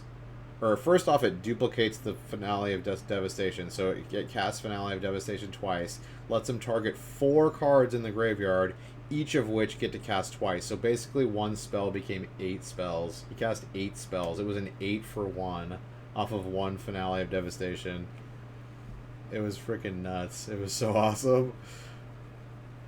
And he only played a 1-of. I think a 1-of is the perfect amount to play in the Izzet Phoenix deck, because it's like, it's clunky sometimes, but like sometimes it's just freaking game-breakingly good.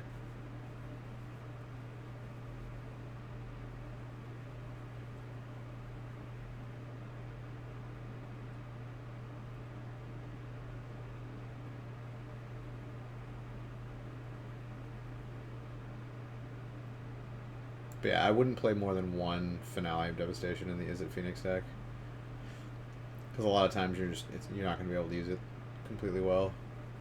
But when you can use it, it's very, very good.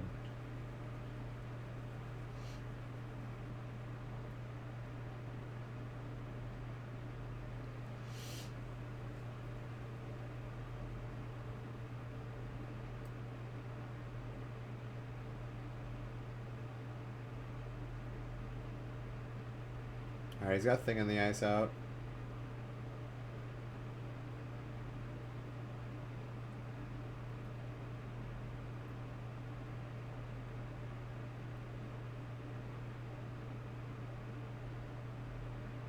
Alright, Bolting Phoenix.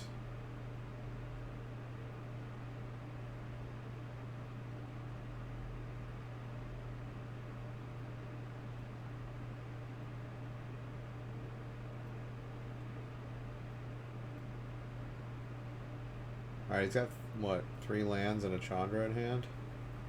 So he's probably just going to straight up kill this Thing in the Ice here. With Chandra's minus.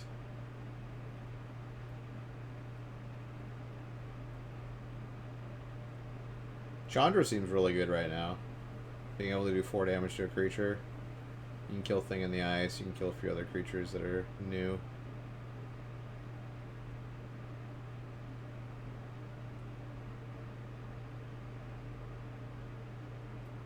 We still haven't seen 3-drop Teferi, though. I think 3-drop Teferi is playable in Modern.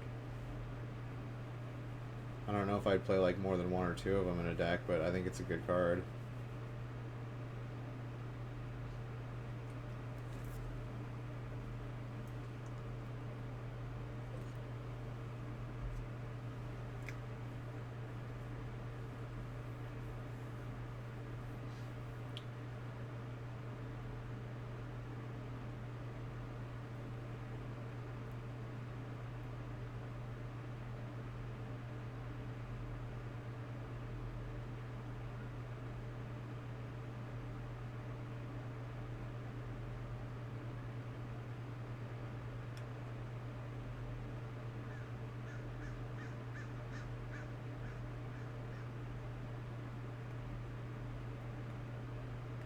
It always feels scary playing against tight shift players when their lands start stacking up and you're just like, damn. It starts becoming inevitable. You're just like, they either draw a win condition or even just top decking lands at some point is just like your death.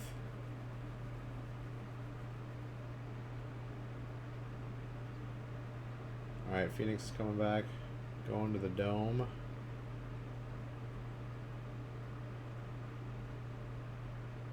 Wow, drew another land. Is this hand all lands? It is.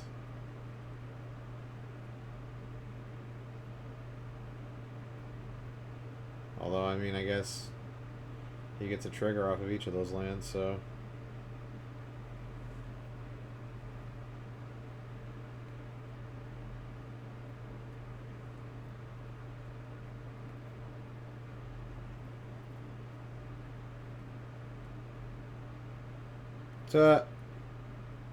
And I'll cast Scape Shift.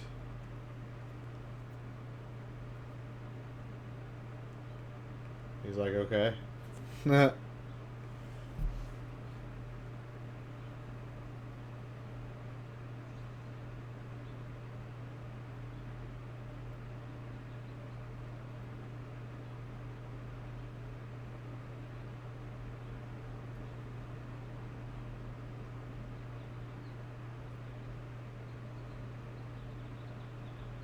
Oh, does he not have enough mountains in his deck?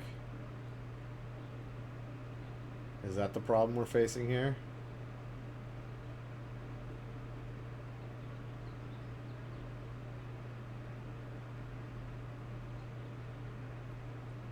Six, seven, eight. So he doesn't have 6 more mountains in his deck?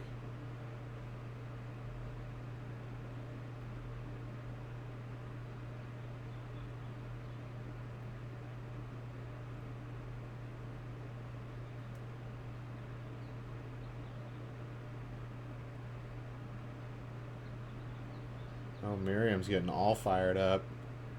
He knows he's going to have another turn. Yeah, he's going to do 15 damage to him here. Put him at 1 life.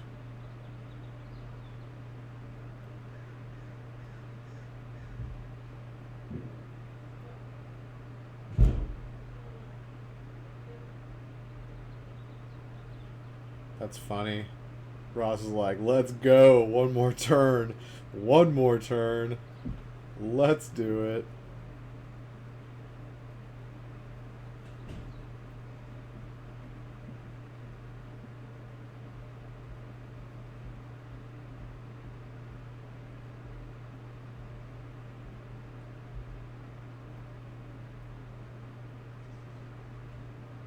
Oh, he chose to kill the Phoenix. Okay. Left him at 4. Okay. Snap Bolt. Put you to 6. Bolt. Attack. Put you to 1. Does he have it? Oh, he's going to Faithless Looting? Does he have it? Double Bolt? Are you kidding me? Oh my god. Miriam, you're so lucky. So lucky. That was crazy. That was pretty crazy. He just drew like all bolts. Seems good. Sideboard time. Alright, Titan Ship's gonna bring in double Graph Digger, double Dampening Sphere, Relic of Progenitus, Anger of the Gods? Yeah, I can see those 6 coming in. Graph Digger's Cage is not like the best against Phoenix. I mean, it makes it so their Phoenixes can't come back. Which, I mean, albeit that is a big part of the deck, but maybe he only brings in 1 Graph Diggers. I'd probably only bring in 1. You don't want to draw 2 of this card. I'd bring in like 1 Graph Diggers, 2 Damping Sphere. I think Damping Sphere is just better against Phoenix, making it so they can only really cast like 1 or 2 spells a turn. So 1 Graph Diggers, 2 Damping Spheres, 1 Relic, 1 Anger. Yeah, I think that's what I would bring in. And then Phoenix is going to bring in 2 Blood Moons, 2 Spell Pierce, 1 Alpine Moon, 1 Narset? Maybe brings in a Narset here, yeah. Yeah, that's pretty much it. I don't think Sahelia is really anything in this matchup. I think that's more for like control and stuff. Alright, game 2. What do we got? What do we got going?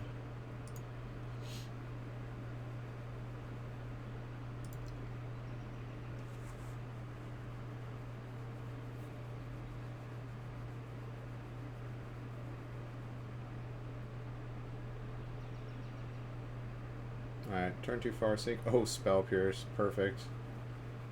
That's like exactly how you want to disrupt them.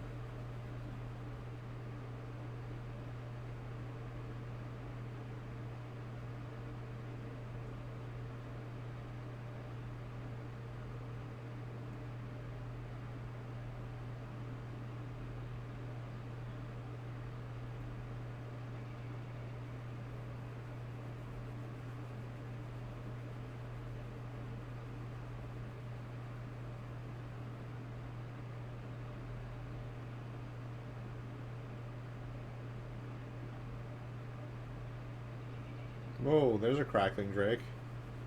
I thought Crackling Drakes got like cut from this deck. Or they're down to like only like 1 or 2. People don't play very many of them anymore.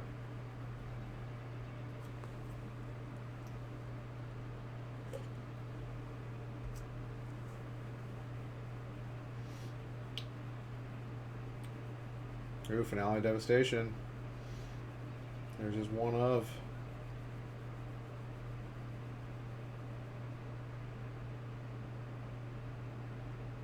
Yeah, let me read that card.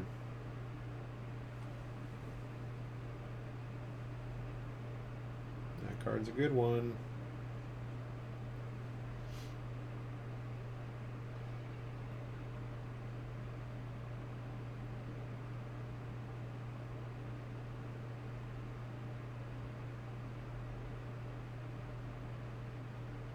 Or Finale of Promise, that's what it's called, not Devastation.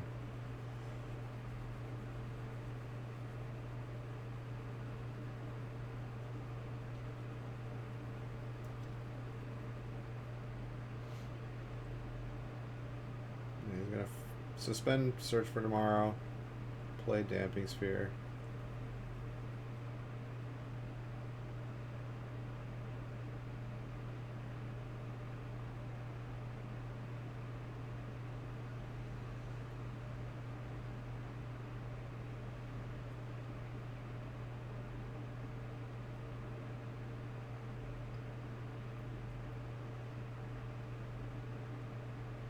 Yeah, Damping Sphere severely neuters Phoenix. Because their deck is just all about playing a million cards.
Alright, so you had to pay an extra for Damping Sphere.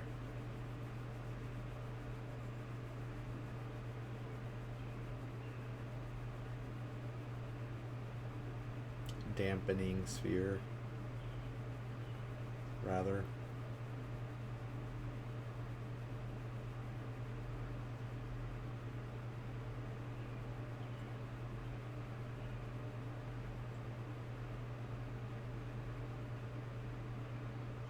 Dude, does he have Trip Lightning Bolt? Dude, what is this? Dude, Miriam the Lightning Bolt Master over here.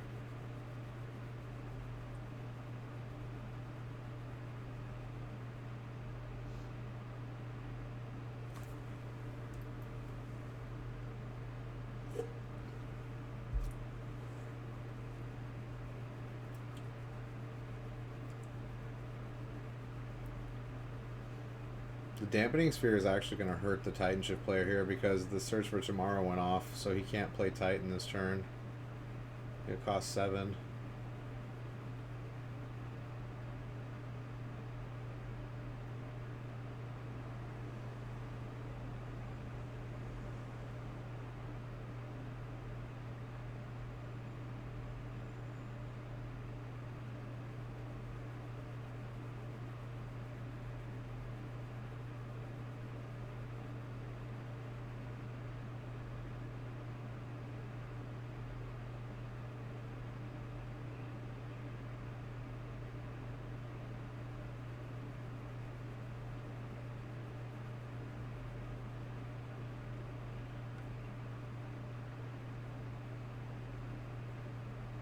Yeah, I think he's just gonna have to throw out Sakura Tribe Elder and call it a day. He doesn't even have a 6th land in his hand. Oh, he's just passing? What?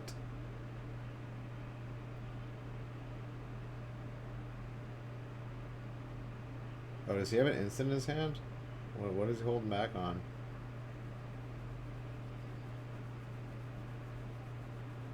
Oh, that's that must be a what's it called?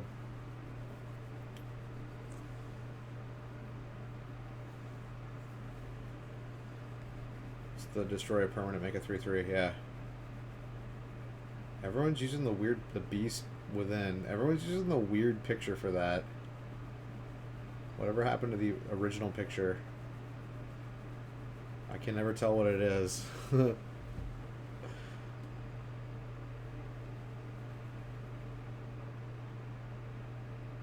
You're like, alright. I get a 3/3 token that can't attack.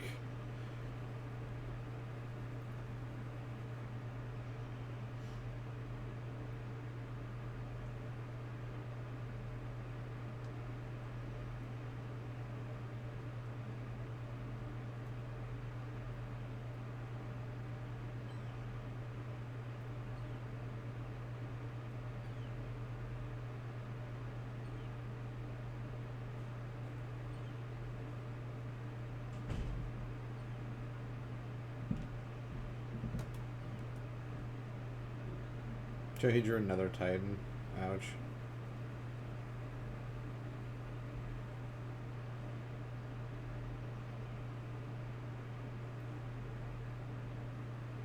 And he has a Summoner's Pact. Trip Titans.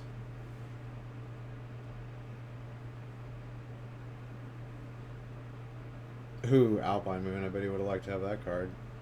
Oh wait, he doesn't have any Valakuts in play.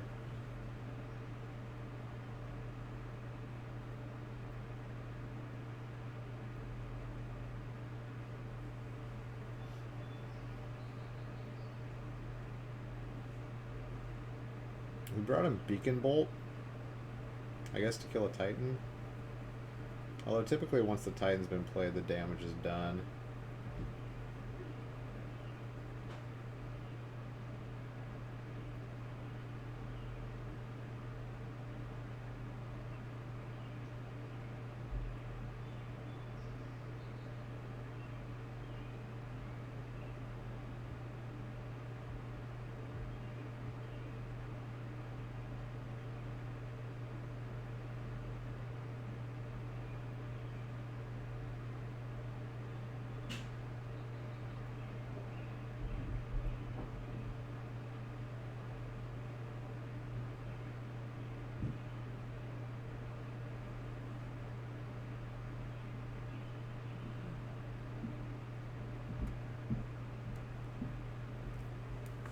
What's your draw? He's gonna play Titan this turn. And he's still at a healthy 19 life.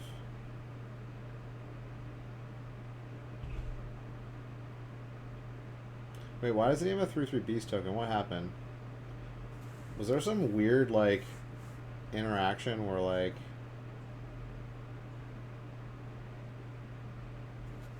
Oh, it flips, and with the trigger on the stack, he beast withins it, so then the trigger happens and it bounces all non-horror creatures, so he just loses the token. That's awesome. Dude, beast within, the new tech against frickin' Thing in the Ice. That's awesome. That is sick.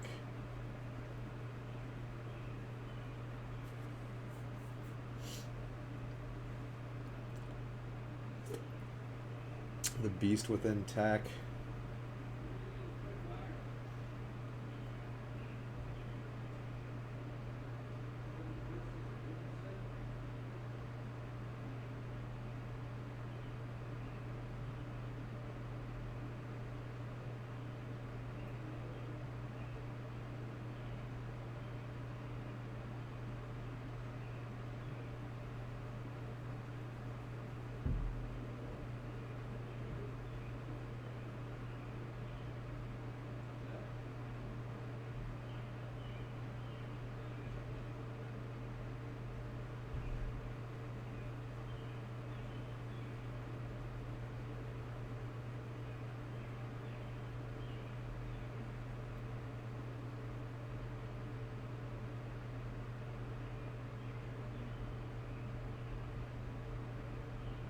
Alright, we've got Beacon Bolt for the first Titan. Unfortunately, I think these second and third Titans are going to take care of him.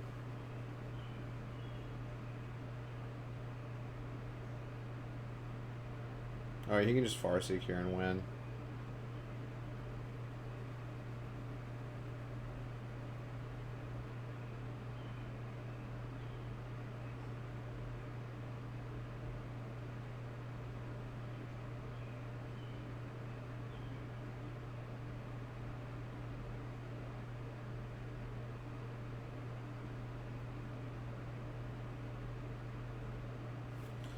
Boom, take 9 more.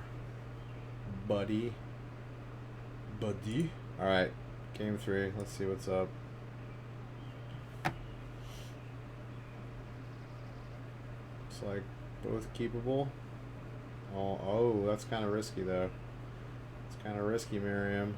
You can keep that one lander. Oh, he's got a Faithless Looting. I think you keep it.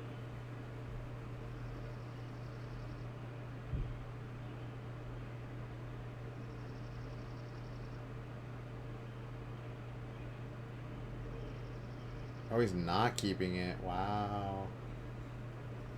I guess he's trying to get a sideboard card or something.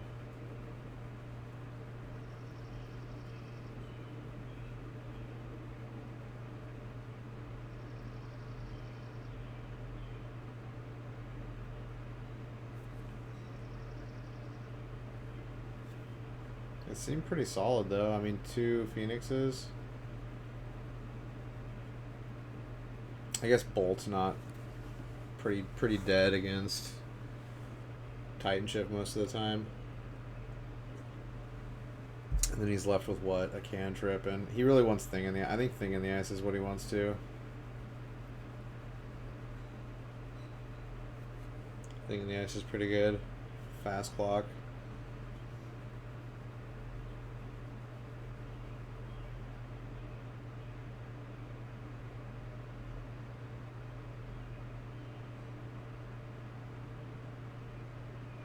Alright, he got Alpine Moon this time. Yeah, this hand's a lot better. And a Spell Pierce. And 2 lands. Yep, this hand's a lot better. A lot more interactive.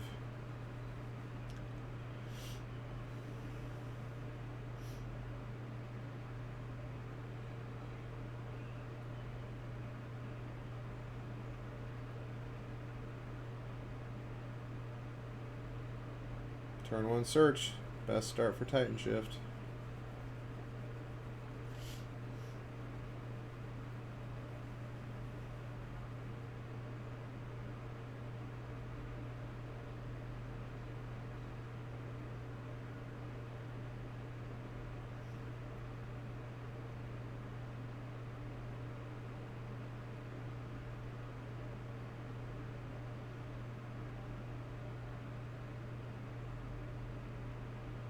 Alright, he's going to snap off this Farseek. He's going to get Spell Pierced.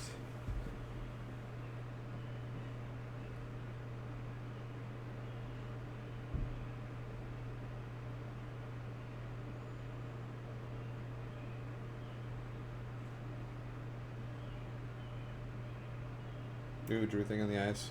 Good draw.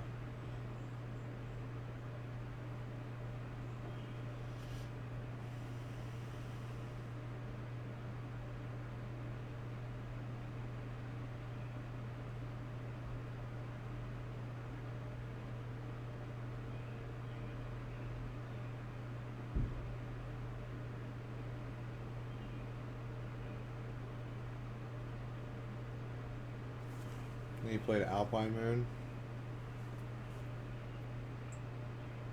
How does Alpine Moon say name a land?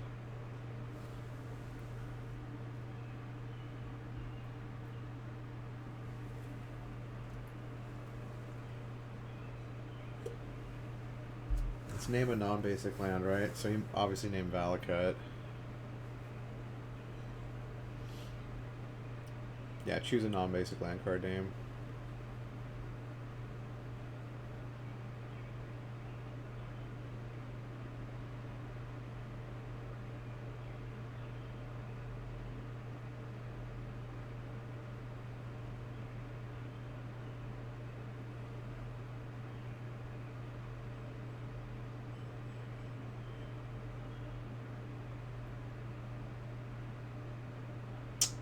El Farseek.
Set Adrift. Okay, this is a new card that's getting played in this deck. It's the Delve card that puts a card, puts a permanent on top of their deck, of owner's deck. Costs 6, but it's Delve. Pretty strong.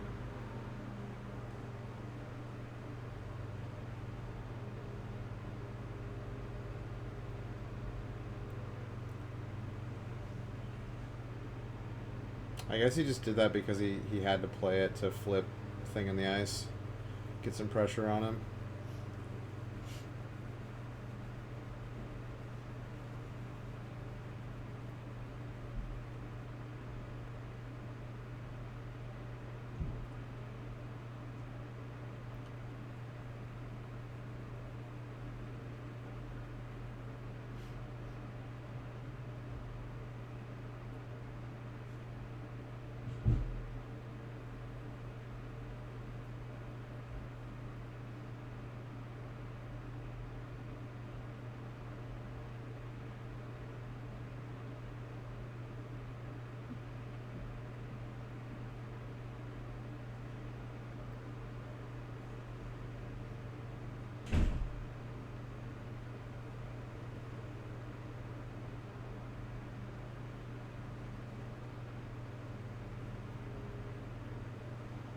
Alright, paging Mr. Titan. We need you at the front counter, sir. We need you at the front counter. We have a problem. Awoken Horror. Eats Titans for breakfast, though.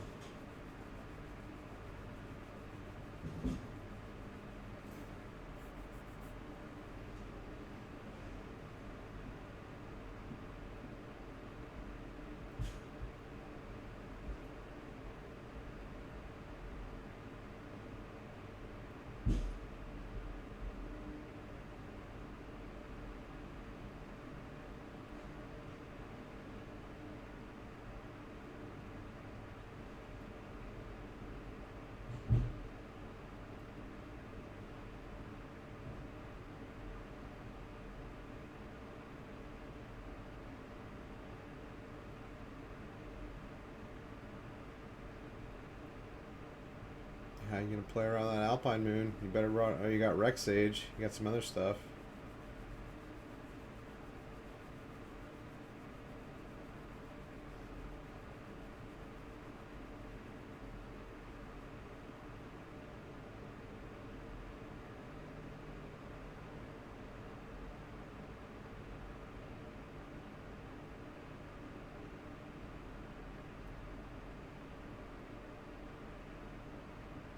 Does he block? That is the question. He always has the bolts.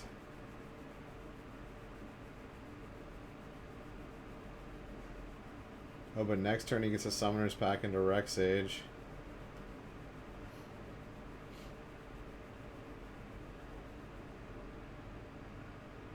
Oh, he has Beast Within, too.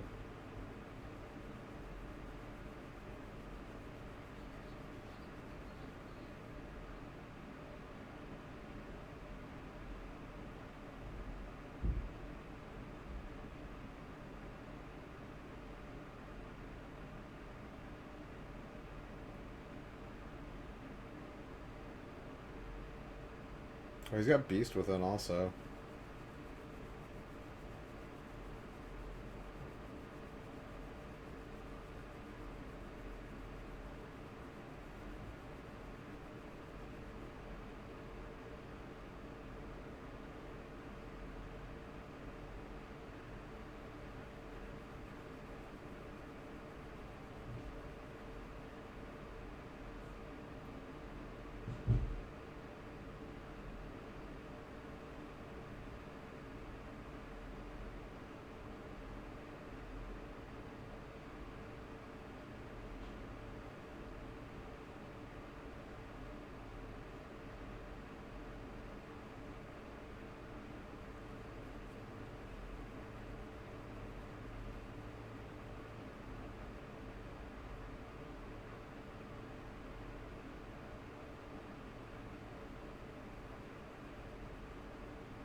Oh, he's setting up to kill him in one turn. Okay, he's going to Beast Within it during his upkeep. So he cannot attack with it this turn.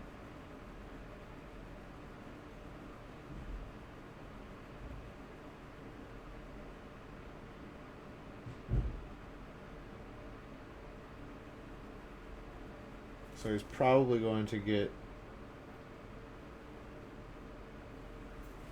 He's probably going to Summoner's Pact for Rexage, play Rexage, kill Alpine Moon, play Search for Tomorrow, get 2 Valakut triggers, kill the token, and deal 3 to his face. I guarantee that's what he does next turn.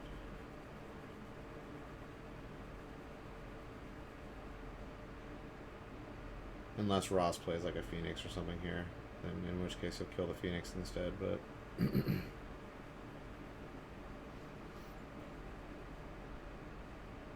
Oh, but he just straight up draws the Rexage? He's just gonna straight up win this turn, right?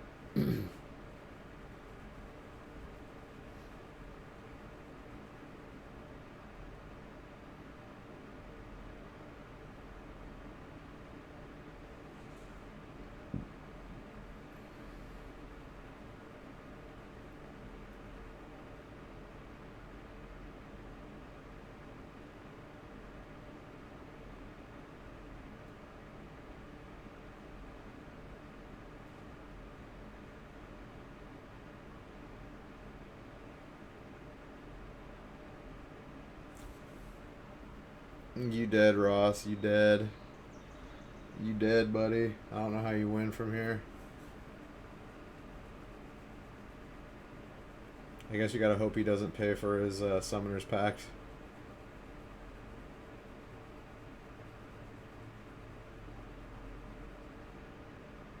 So he's gonna go grab Valakut. Or no, he's grabbing a Forest. What?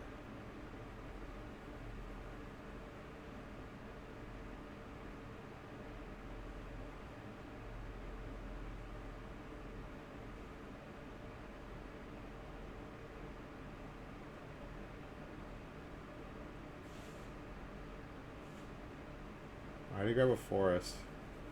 Does that keep his Titan or his Scape Shift still alive? Oh, okay, I guess he's making it so he can draw to Scape Shift if he needs to. And still went off that.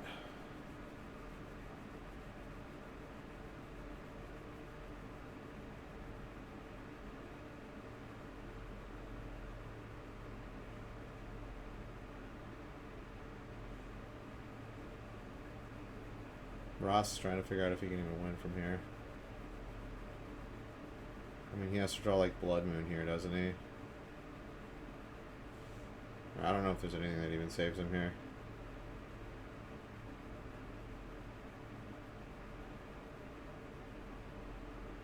Yeah, I think he's just dead.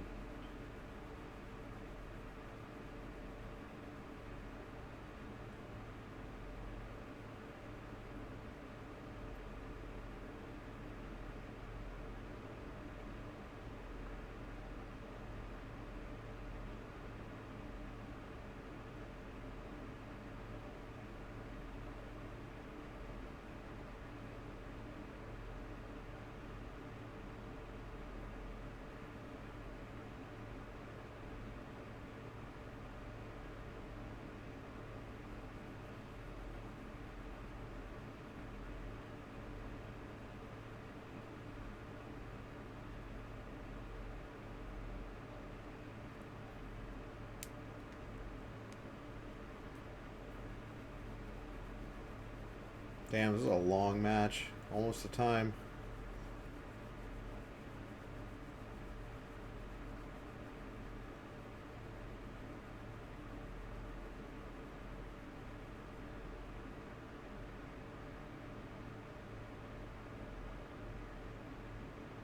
Snapping back set adrift.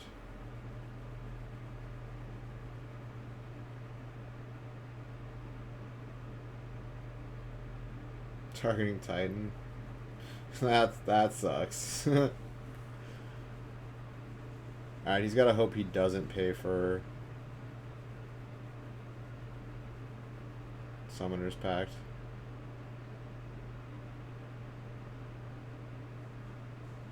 Yeah, it's over.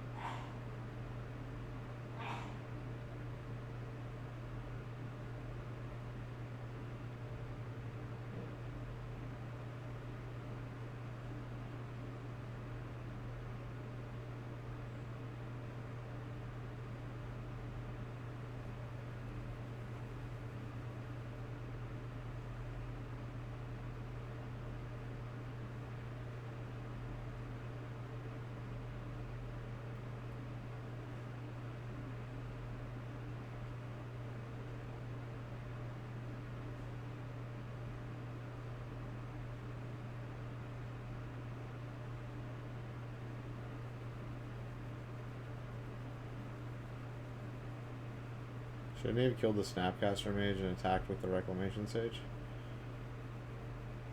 Yeah, it's GG.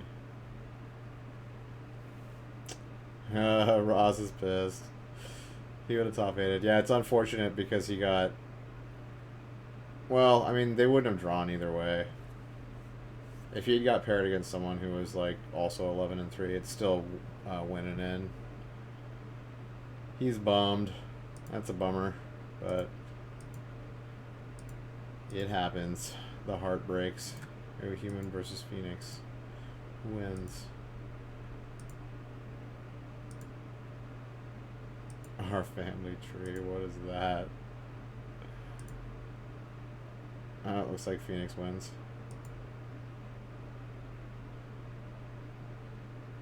Our family tree is full of nuts.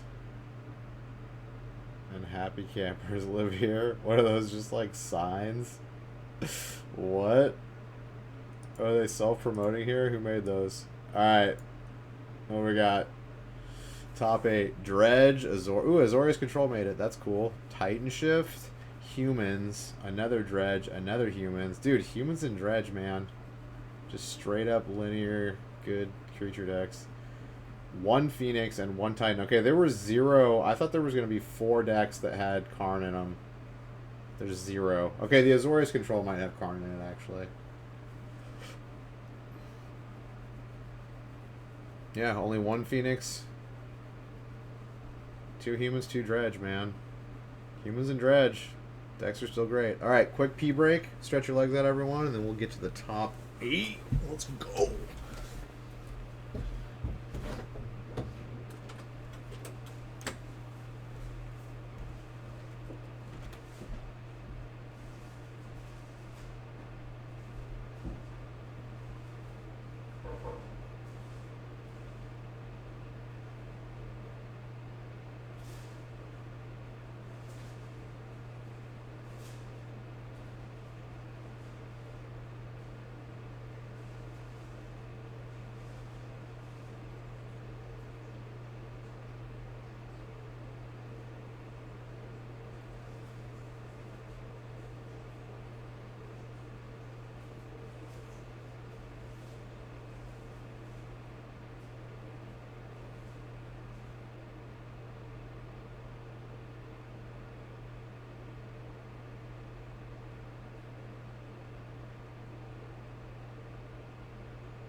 Alright, we back. You guys ready? Ready for that top 8? Let's go. Alright, what match are we going to watch? Phoenix versus Titan. I think Titan is heavily favored. Heavily favored. Which is why people are playing this deck. Well, Dredge and Phoenix.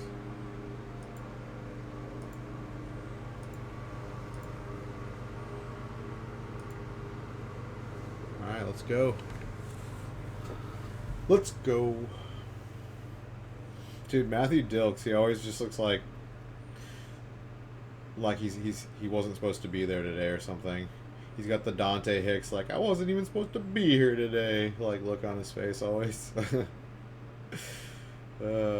He's always got this why am I here face. Yes.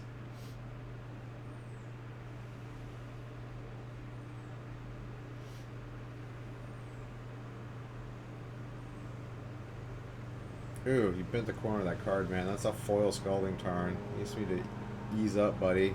Ease up on that. Those better be your cards. You don't want to be borrowing that deck from someone. Just go easy. Boom. Explosives on 2. It's a pretty fair bet. Gets Pyromancer's Ascension and Thing in the Ice. It's a fair choice. I can get behind that.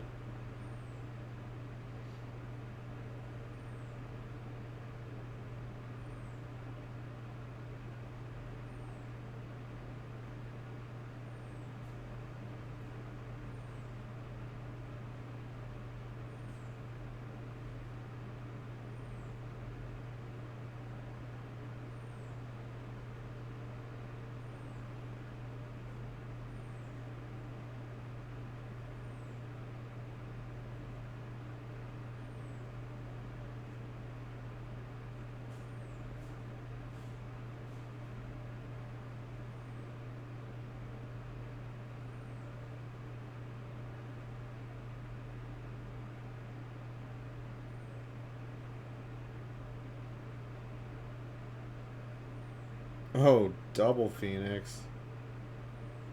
Gut shot. Coming into play. 6 damage. Suck it, nerd. Not a bad turn 2 play. That's why this Isn't Phoenix deck is so good.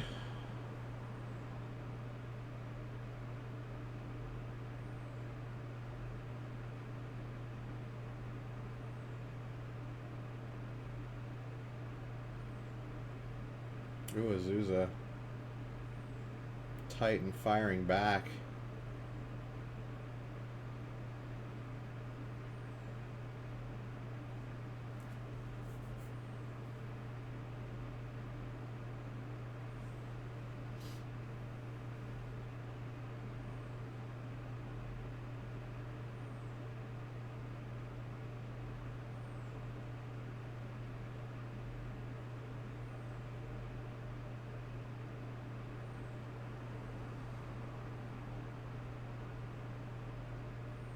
Oh, Flame Slash.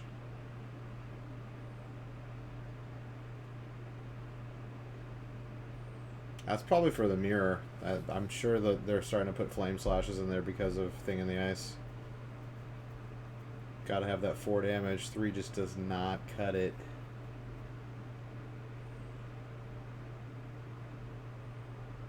So, prime time. Let's go. Paging Primeval Titan. Primeval Titan, please come to the courtesy desk.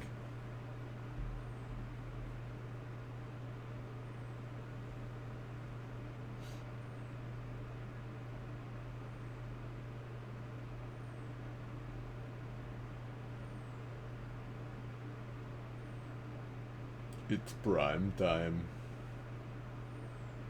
So, get down.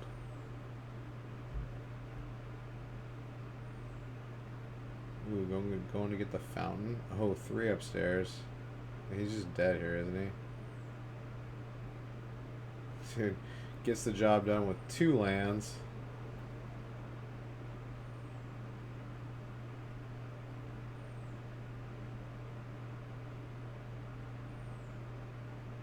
Disgusting. Disgusting. Let's look at that sideboard. Let's look at those sideboards. Or not. Okay, sideboard.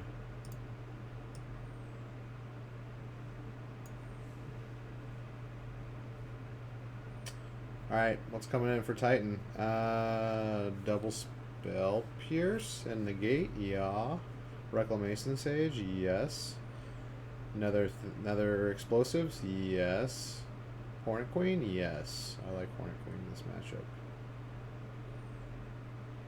matchup. Abrade? No Abrade.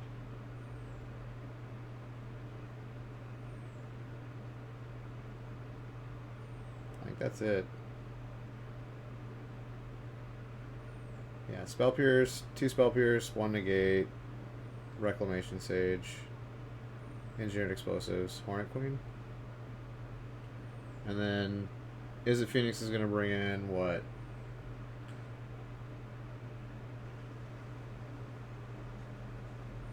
Alpine Moon times 2, Blood Moon times 2, Spell Pierce times 2, Surgical Extraction times 3, perhaps?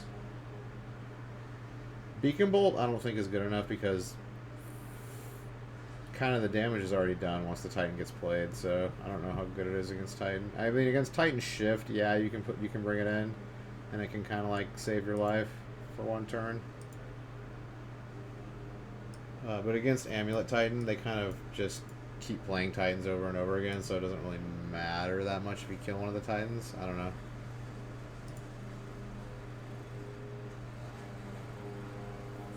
Maybe it does. I mean, there are those situations where they don't have Amulet of Vigor in play, and they can't give it haste, and then the Sorcerer Speed removal will actually, like, buy you maybe a turn. But Sorcerer Speed removal for Amulet Titan is definitely not where you want to be. And he's bringing in plenty of other cards, so I wouldn't bring it in. Looks like he's got the Nut Draw this time. Does he have a Titan in hand?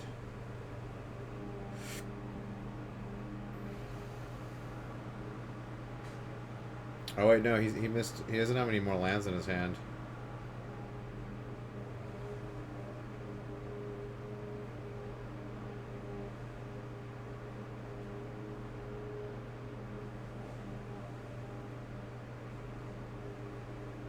Oh wait, never mind yet. Maybe he does. He played 2 lands. Okay. Azusa's already done the damage though. Ooh, Alpine Moon. Naming Boros Garrison, no doubt.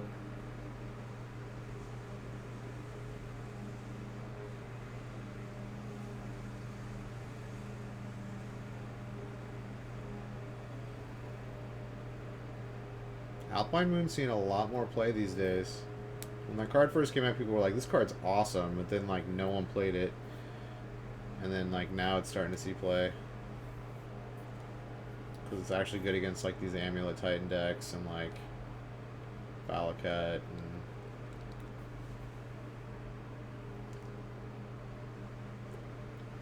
Tron. No Tron decks in the top 8. That's interesting.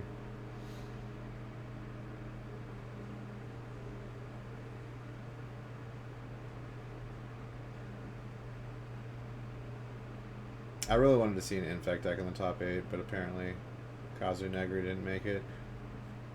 They probably would have showed him on camera today if he were still, like, live for the top 8.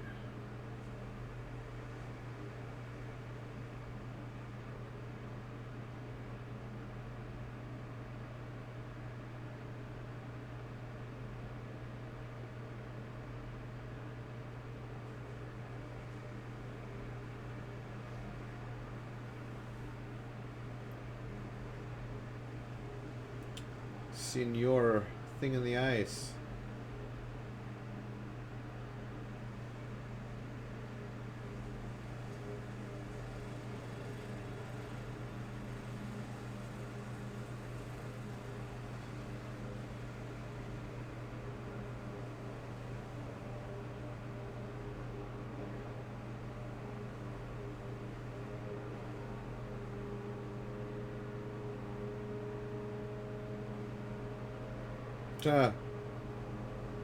Triple Amulet of Vigor.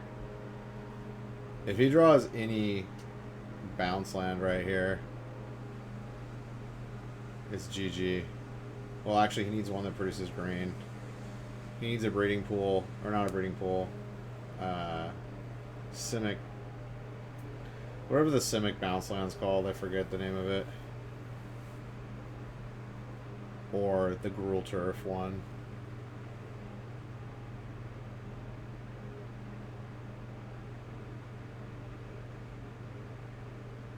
And it's like game over. That's a hasty vigilance double striking Titan that's gonna is out for blood.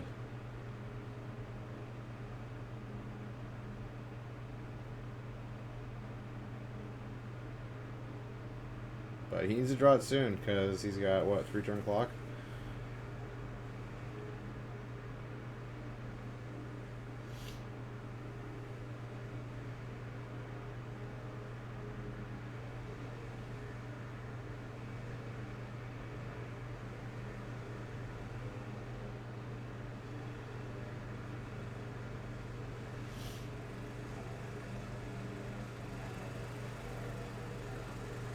Oh, he's on a 2 turn clock. Never mind. Got Mr. Phoenix back.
Oh shit, he's gonna play it regardless, because with Vesuva. Because Vesuva comes into play tapped.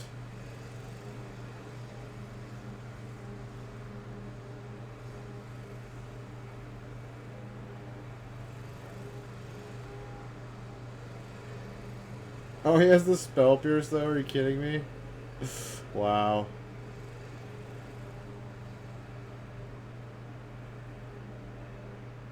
Oh, he has a second one! Oh my god! I think he wins here. I think the Titan player just straight up wins here. Yeah, he does. He's going to be able to Slayer Stronghold it and... Isn't he?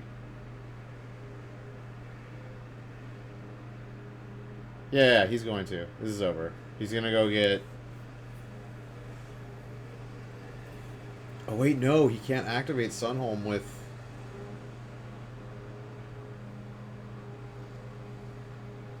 Oh wait, yeah, he can.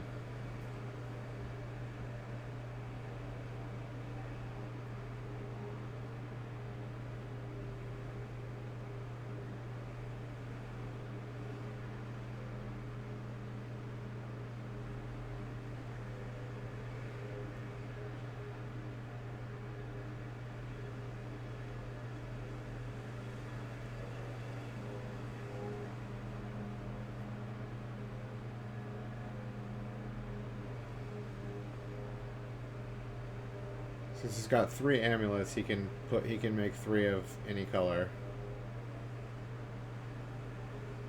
Oh wait, is it over? Did he concede?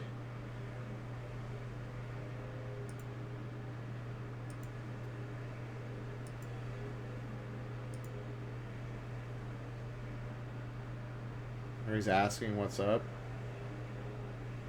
Or he's asking if Vesuva... Maybe this is a Vesuva question.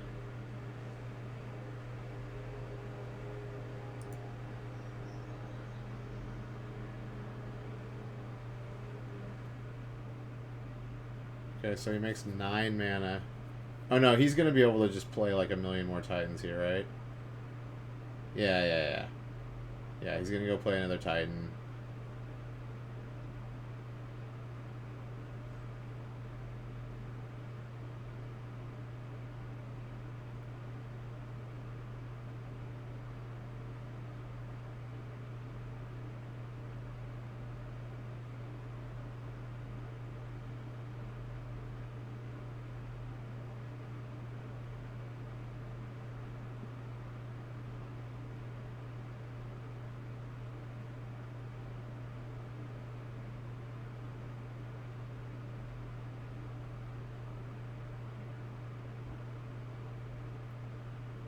Oh wait, he's not even gonna. Yeah, he doesn't even need to get Sunholm. He's just gonna Colony Garden and Radiant Fountain. So yeah, he's got a bunch of blockers now and yeah. Okay, he's just gonna play it slower. Yeah, he's good. He's good to go. He doesn't need to beat him this turn. I got all those. He's got all those utility lands. Utility. This Amulet Titan deck's super resilient. I love it. I want to build it, but I don't have like any of it. Like, I legit don't have any of this deck.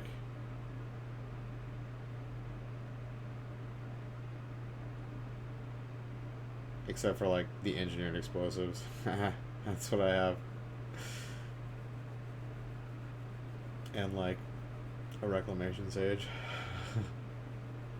Like, I don't even have Colony Garden. I don't have, like, any of these weird, like, uncommons.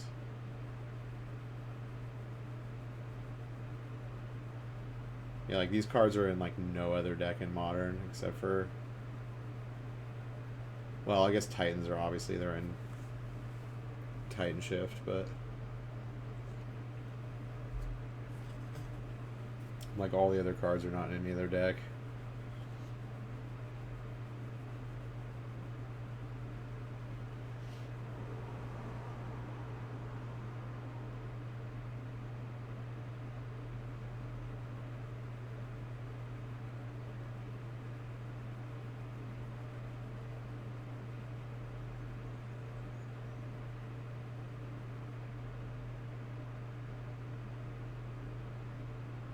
Yes, Blood Moon to the graveyard.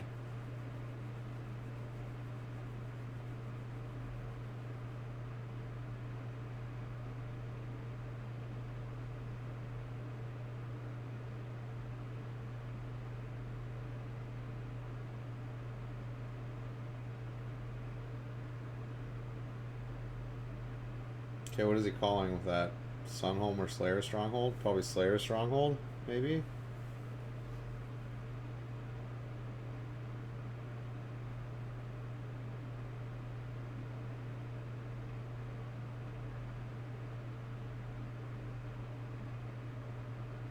Wait, why did he lose? I don't get it.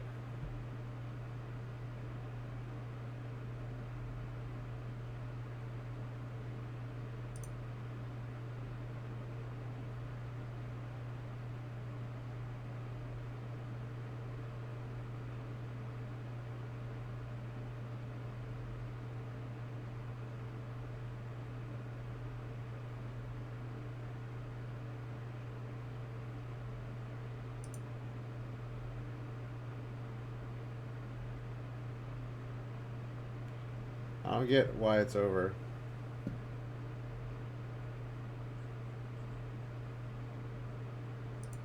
What happened?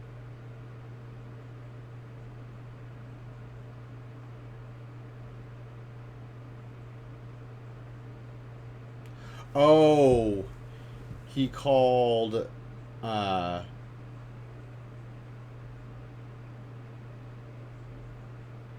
yeah, he called Simic Growth Chamber, and he couldn't pay for... He only had 7 mana, so he couldn't pay for both. He couldn't pay for both Summoner's Packs, and he lost on his upkeep. Okay, that's why. Glad we clarified that. That was a little confusing. Dude, was that like fucking veined out? It's like a circulatory system Minotaur. What a weird picture. Some Hellraiser shit right there. Hellraiser, boom, pinhead. Such sights to show you. I have such sights to show you. Alright. Let's go to semis. The semis. Oh no, here's time shifted. Time shifted Dredge versus Azorius. 1-1. Let's go. Dude, his name's Roger Bodie. The Bodhisattva. Bodie from Point Break. Yes. So good. I want my last name to be Bodie. The Bodhisattva.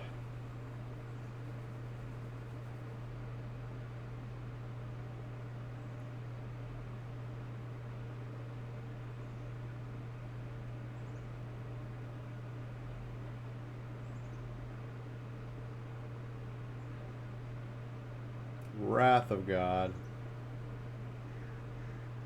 Not that great against Dredge. Oh, damn it. I'm a little bit too far. Yeah, I have a feeling Dredge wins this. Yep. That's unfortunate. Azorius control finally makes it to the top 8, and it gets taken out in the quarters. Them's the breaks. Alright, what do we got left? Dredge, Titan Shift. Yeah, Dredge needs to get... Creeping Chill needs to get the fuck out of Modern, dude. Screw that card. It's too good. Too freaking good for Dredge. Need to ban it pronto.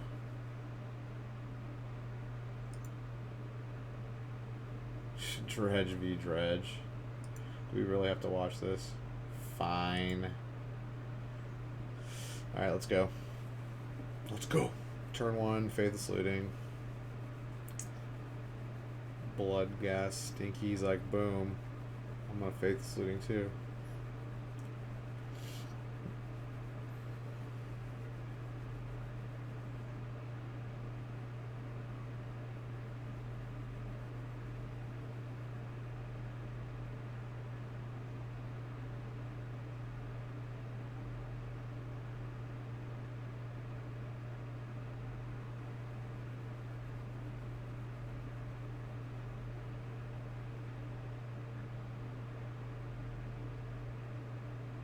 Oh, Cathartic, so good.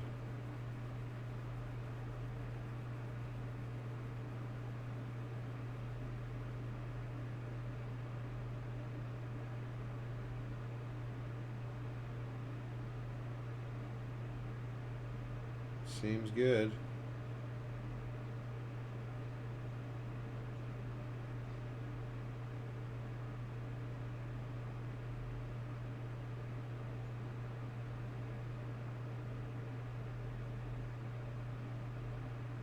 Yeah, he's like, I need a good Dredge here. A really good one. Not the greatest.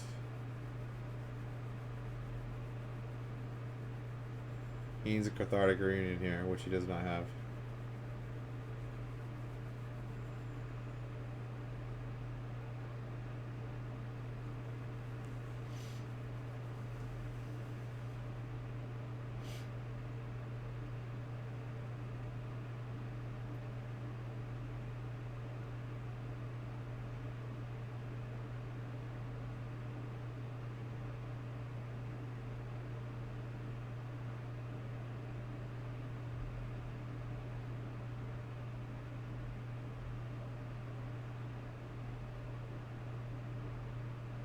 Creeping Chill. Disgustorino. Get that card out of here. Get that card out of my sight.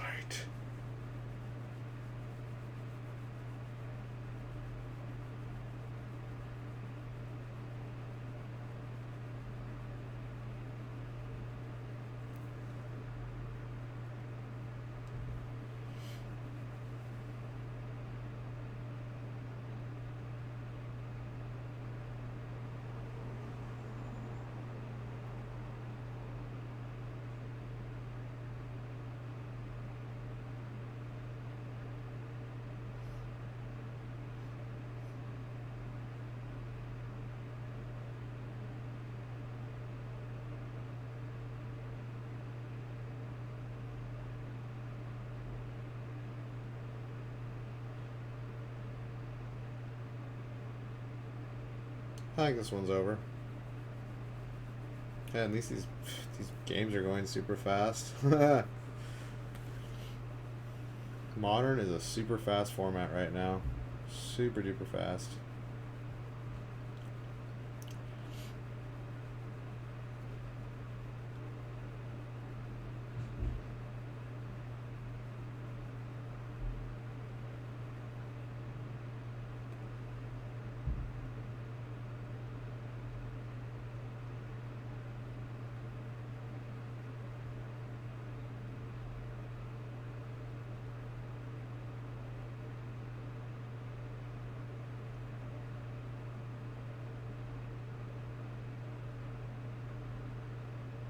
Fighting back with his own creeping chills. Don't think it's gonna matter though.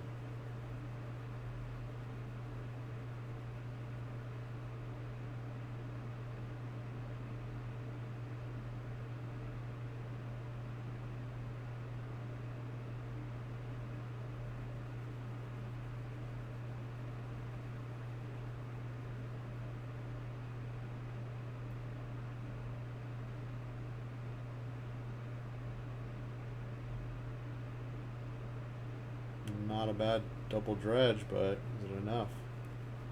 Is it enough?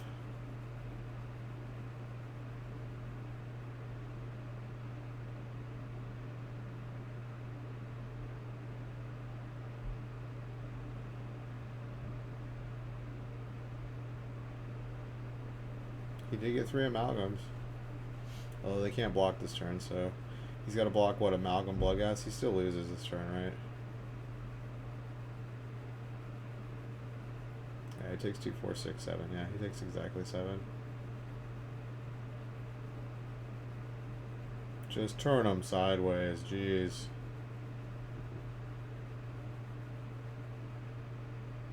Yeah, why are you even just like going through your turn, numbnut?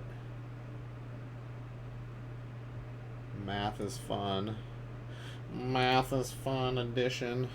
I can do addition. I can do addition. Alright, sideboard time. What do we got? Leyline of the Void ×2, yes. Blast Zone, maybe? I don't know. Blast Zone could maybe give you an edge for one turn. And then Assassin's Trophy to get his opponent's sideboard cards, who he doesn't actually have any sideboard cards for this matchup, really. Maybe a Nature's Claim or two also if he thinks he's going to bring in something. But the opponent's going to bring in, what, Nature's Claim ×3? Thoughtseize ×2, perhaps? That's about it. Lord of Extinction. Alright, let's go. Game 2. What do we got? We keeping? We keeping?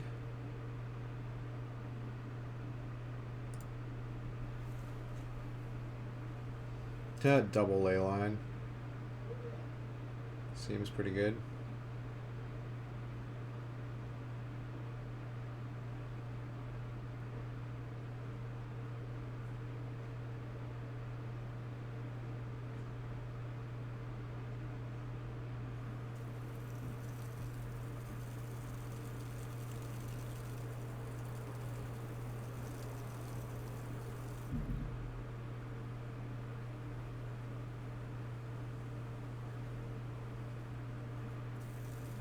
Connor Molale is not happy. So you get for keeping a one-line hand, bro.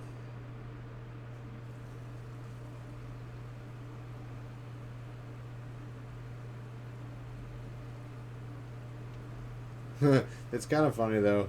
He's only got 2 Leyline of the Voids, and he draws both of them in his opening hand. It's pretty strong. Running hot. He's running hot. He's on fire.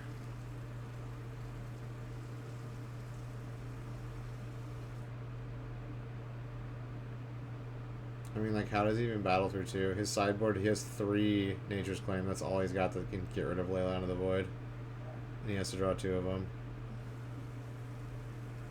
and somehow come back. Yeah, I don't think it's going to happen.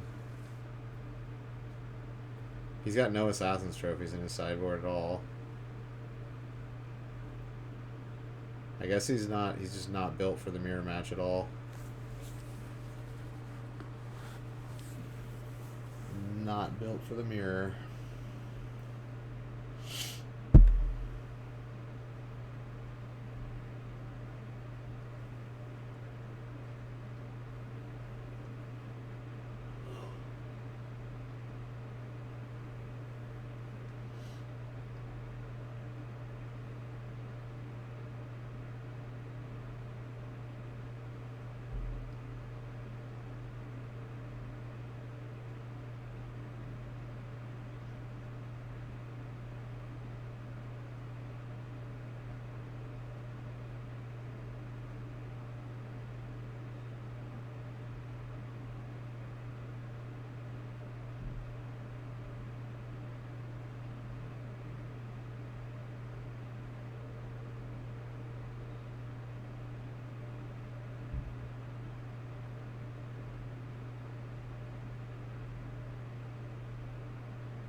I think he's got one Nature's Claim in hand.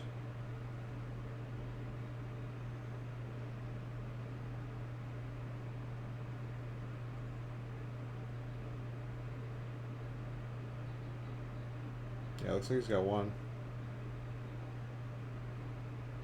Needs to get that second one. Get it quick.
Plays Creeping Shell for the win.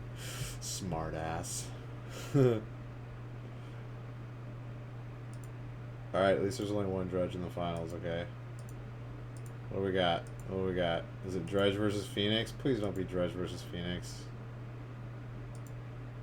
Please don't be Dredge versus Phoenix. It's gonna be Dredge versus Phoenix, isn't it? I fucking knew it. Fuck these two decks, dude. These decks are like the best decks in Modern right now. They need to get... Something needs to get banned for both of these decks. I'm tired of these decks. Dredge needs Creeping Shield banned 100%.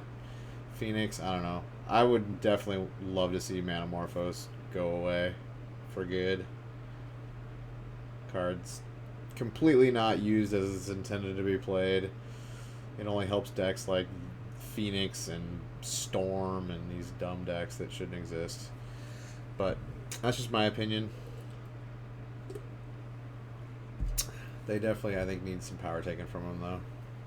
Like, Dredge always gets like this. They print new cards, Dredge gets a new card, all of a sudden Dredge becomes busted again, and then they gotta ban something from it, and then Dredge gets busted again, and they gotta ban something from it.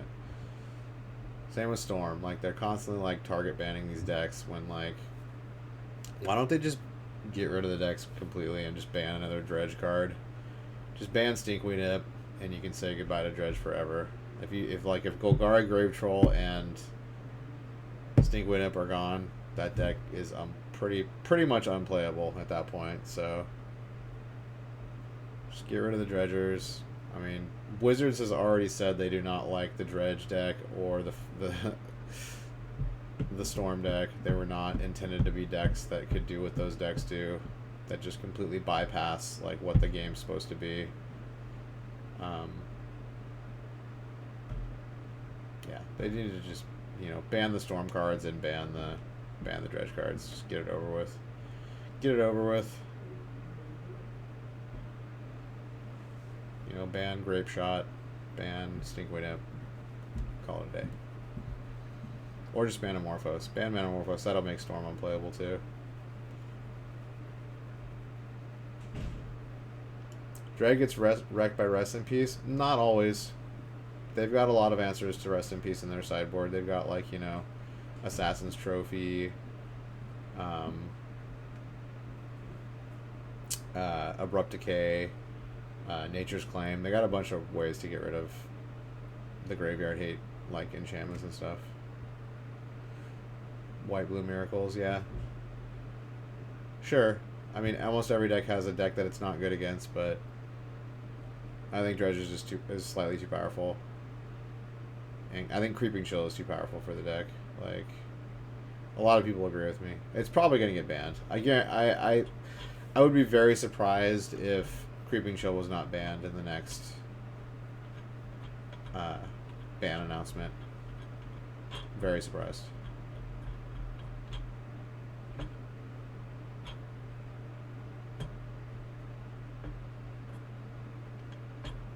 Phoenix is good early game, but it loses gas mid and late.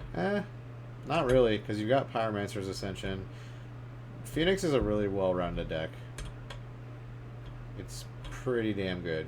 It's probably the #1 deck in Modern right now, with Dredge as a close second. Because there's really very few bad matchups for Is It Phoenix. It's a double Creeping Chill. That's a 12-point life swing.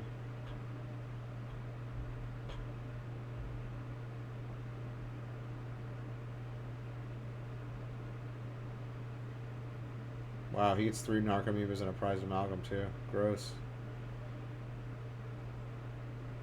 Like, should you really be able to do this turn 2? Yeah, Faithless Looting. I would be fine if they banned Faithless Looting, but they're never going to, because Faithless Looting is not really a busted card by itself. If they're going to ban cards to hurt the decks, they're going to ban other cards. They're going to ban Manamorphose or Creeping Chill. But no, Creeping Chill just, like, swung the game 12 points of life. Like, that's turn 2. He vamped 6, got 3 1/1 flyers and a 3/3 ground creature out on turn 2. That's just, like, what? Like, should that really be happening in Magic? I don't know. I don't know. Seems kind of OP. And, like, what's the counterplay here? Like, what could the opponent have done differently, or could he have... Like, look at this. The game's over on turn 3. He had another Creeping Chill in hand. Like, GG. The game was decided by turn 2. And pretty much there was no interaction in that game at all. Like, there was nothing the opponent could have done to the Dredge player to prevent him from losing that game. Alright, sideboard.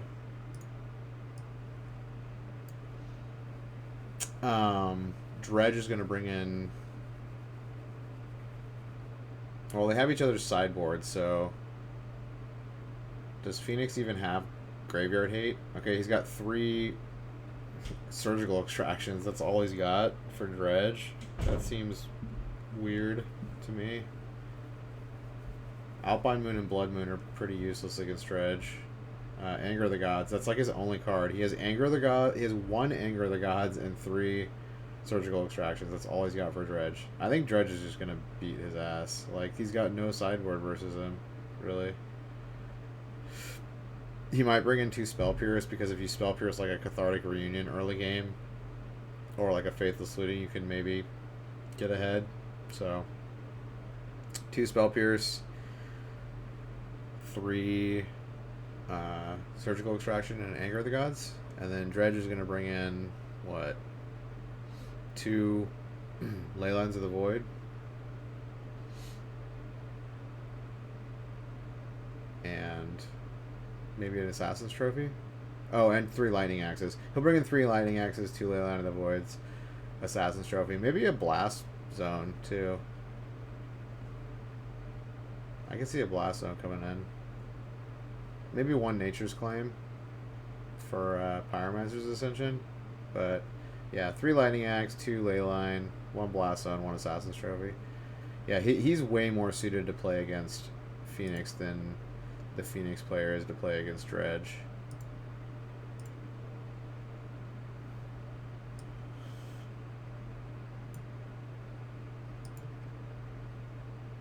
Alright, what do we got?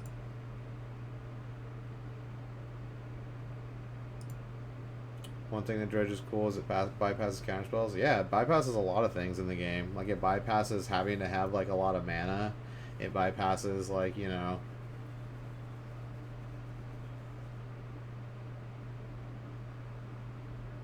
a lot of things in the game.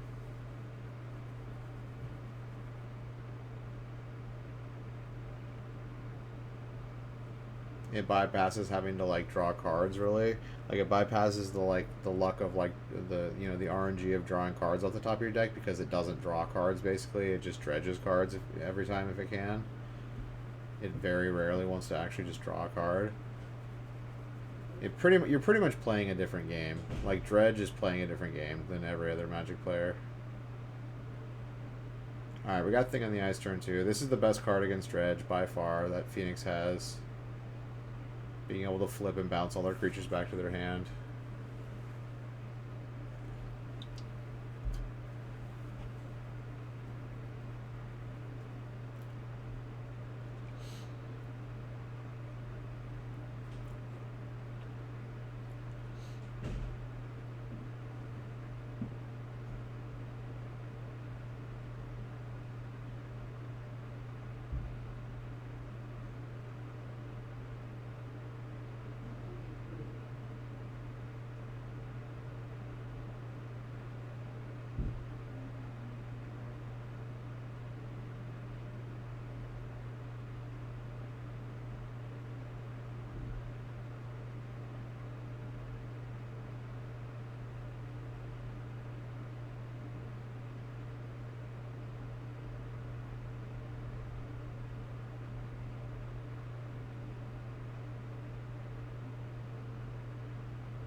Yep, Lightning Axe.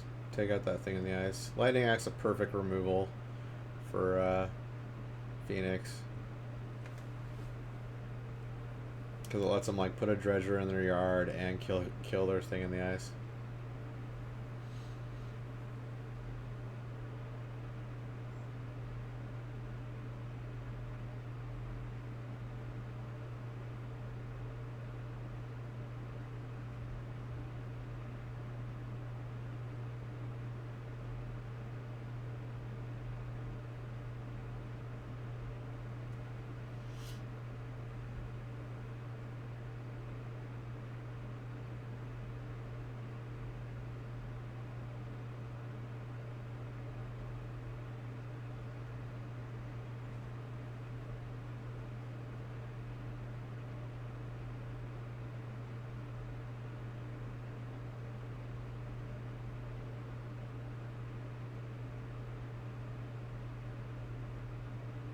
Alright, he needs something big. He needs a bunch of Phoenixes.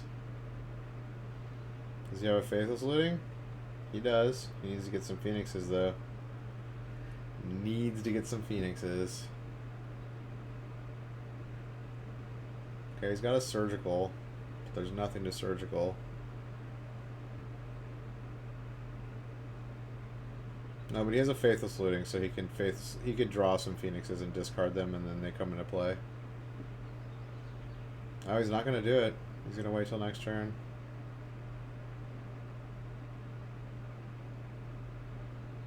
That's interesting.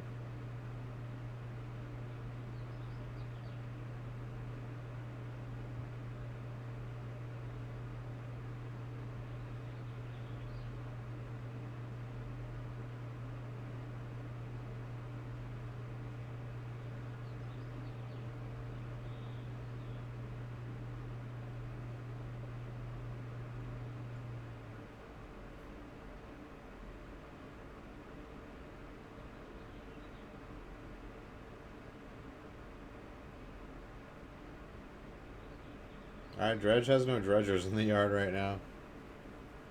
Yeah. But that's kind of good for him so he can't get... Because he's got Surgical Extraction in hand. Like, if a Stinkweed Imp hit the graveyard, he would get Surgical Extracted immediately.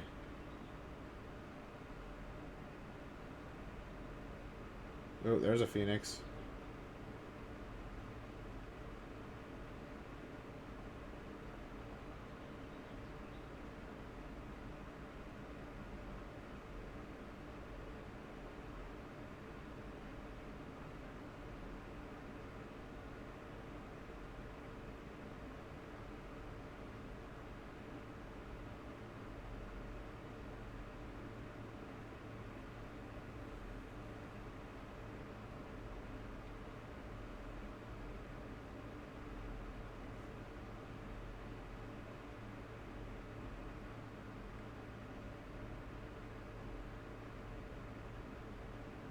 Why is that 2 lands? I think it is.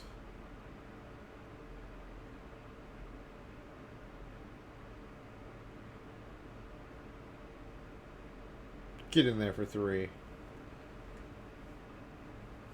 Both of their decks aren't really doing what they're supposed to do, but it happens.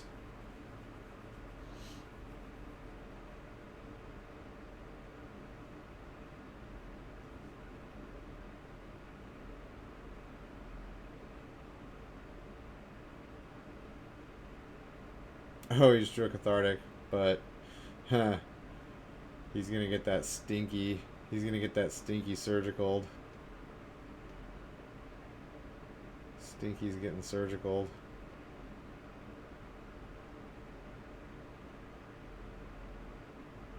Boom.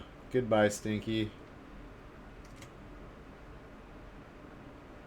That's pretty strong. That's pretty good for the Phoenix player right there. That's the best Dredger. And it's a 1/2 Flying Death Touch too, which, I mean, it does get hard cast sometimes. It can be really good. I mean, that can block and kill a thing in the ice. So it's also a flying blocker for Phoenix.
What was that? 2 lands? Or is that 3 lands and a thing in the ice?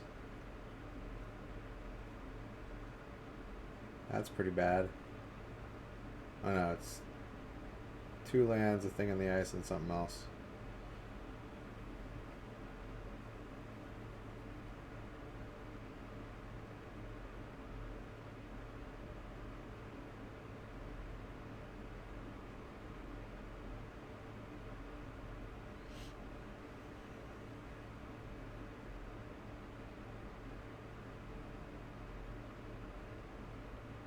Is it a gut shot?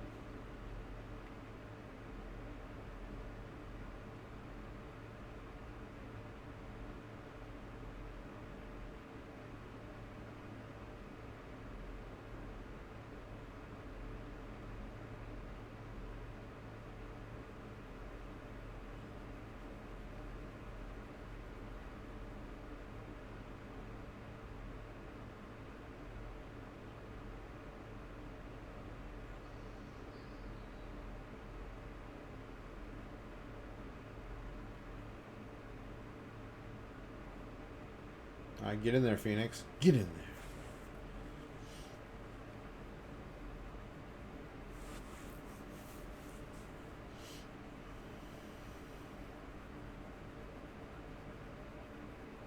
Should I drew another Leyline of the Void?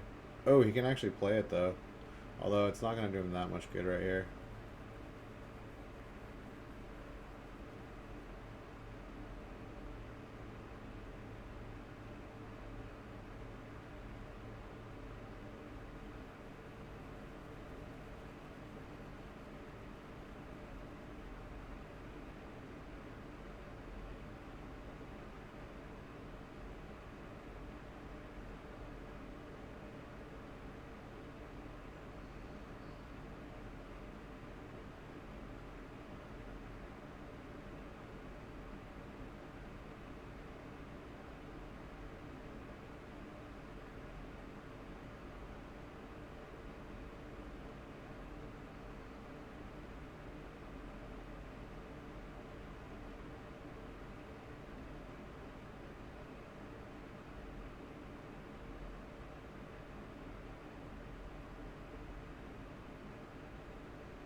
Alright, if he flips Thing in the Ice here, it's pretty over. Yeah, he's going to flip it. And he's got a Lightning Bolt.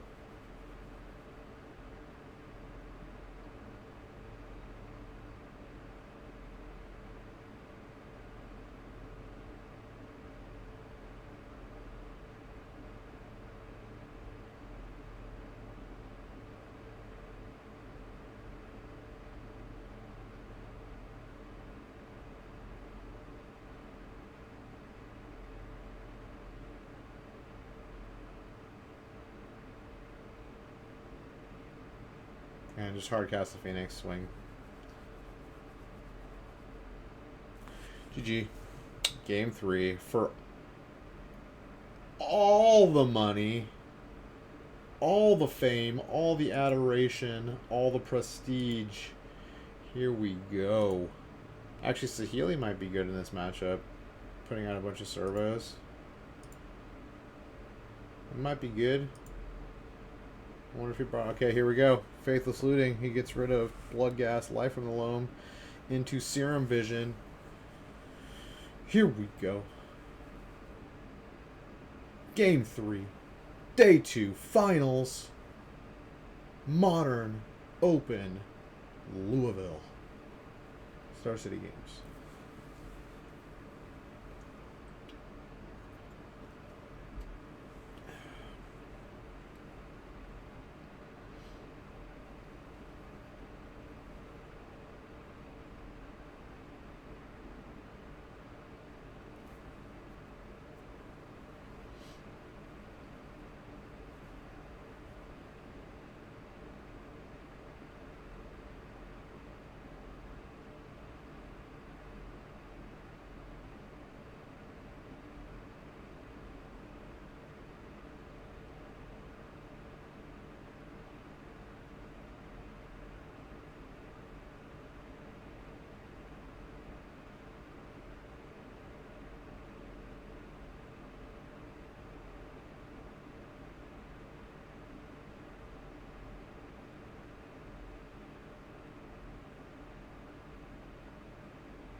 Life from the Loam is a good card? Yes, it is. It is a very good Magic card.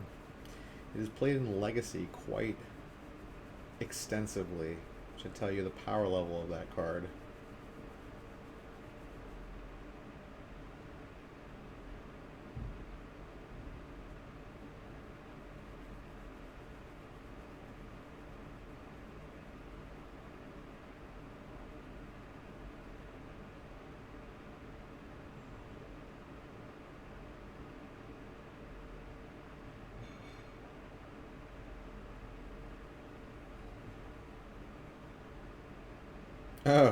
Drake's pissed. He's shaking his head.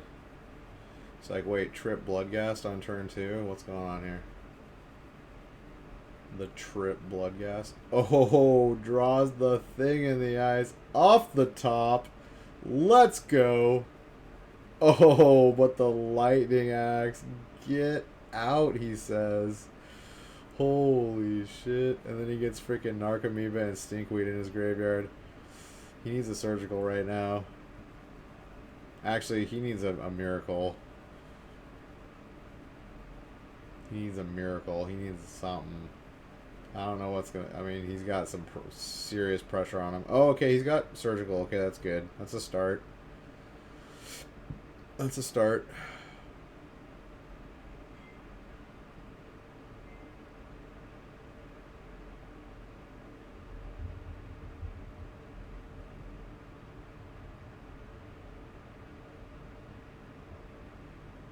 Dude, you know what would be sick right now? Is it Static Caster? Is it Static Caster is surprisingly good against Dredge? It kills their Narcomoebas and their Bloodghasts. Yeah, super good. And they're, you know, if they want to play their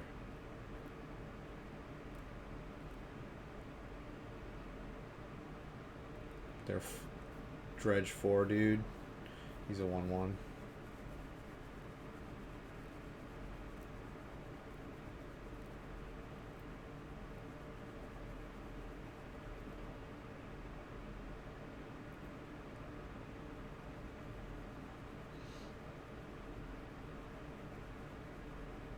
My Drake, you get 2 more turns, buddy. You need to make something happen. You need another thing in the ice.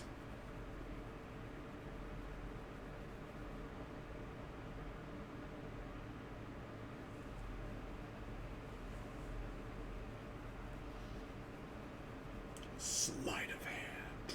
I love that picture. She's like, where is it? Boom. I wish it wasn't white border though. I don't think you can get a white or a black border version with that picture. Like all the versions of sleight of hand are white border except for like one version, and the picture is pretty shitty, I think.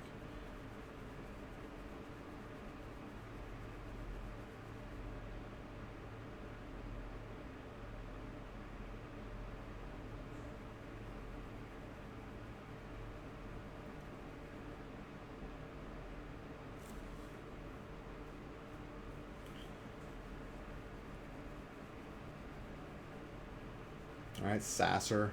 Sass me, Sasser. What do you got? Don't sass me, Sasser.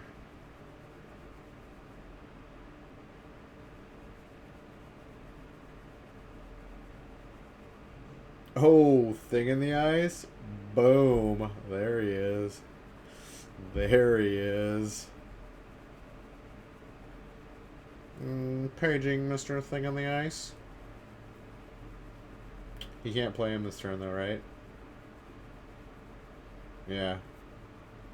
This is turn 3, right?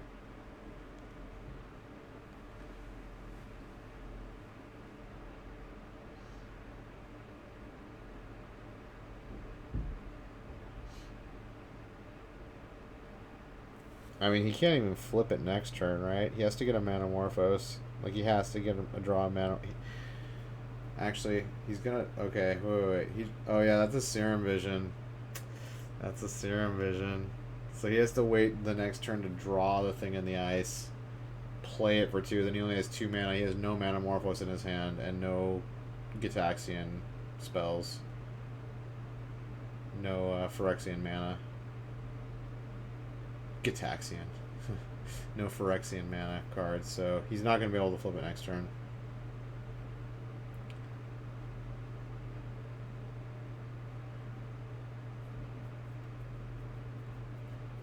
Which means that he's going to be dead.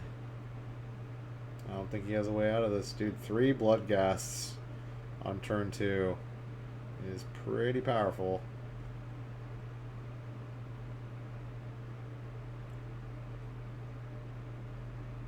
Like, there are a lot of decks that can't deal with that.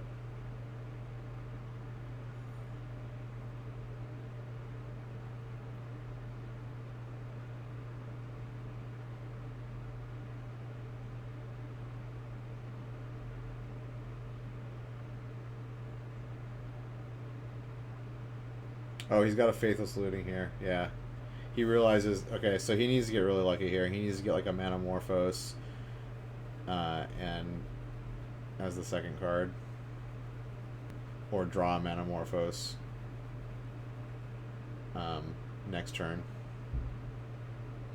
Okay, he drew a, what is that, a Surgical? Okay, that's a free card, so that's... He could theoretically still flip it. Oh, did he play 3 spells? Oh, he gets the Phoenix back. That's good. Okay, that's good. We got something. He's got a blocker. Okay. Okay. He's not out. He's not out of this yet. But if he does draw Manamorphose, I think he can play... He can play the thing, play Manamorphose, play Surgical, play... I know, he's got Spell Pierce in his hand. Spell Pierce the Surgical? That's 3 spells, yeah. He's gonna need to draw like another spell off of like a Manamorphose. It's gonna be real close. Like, it's gonna be real tough for him to win this game. Oh, Creeping Chill. Gross. Card is busted.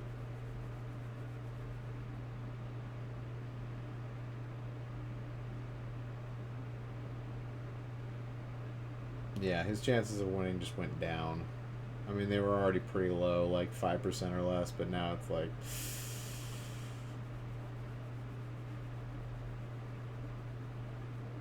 Oh, trigger on the stack, he's exiling it. Okay.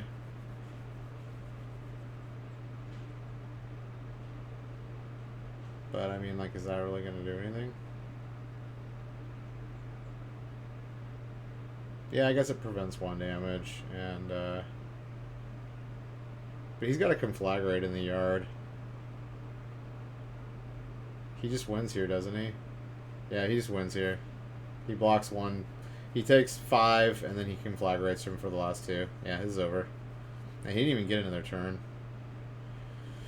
G to the G. Dude, Tamaiko. Is this Tamaiko's first win? I know he's top 8'd before. This kid's super young. I've met this kid in real life, too. I talked to him. He's pretty cool. He's only like 16 or 17. I know he's top 8'd before. I think that was his first win, though. Congrats. Congrats, Oliver Tamaiko. I remember when he first played, like, he was like 13 or 14 when he top 8'd.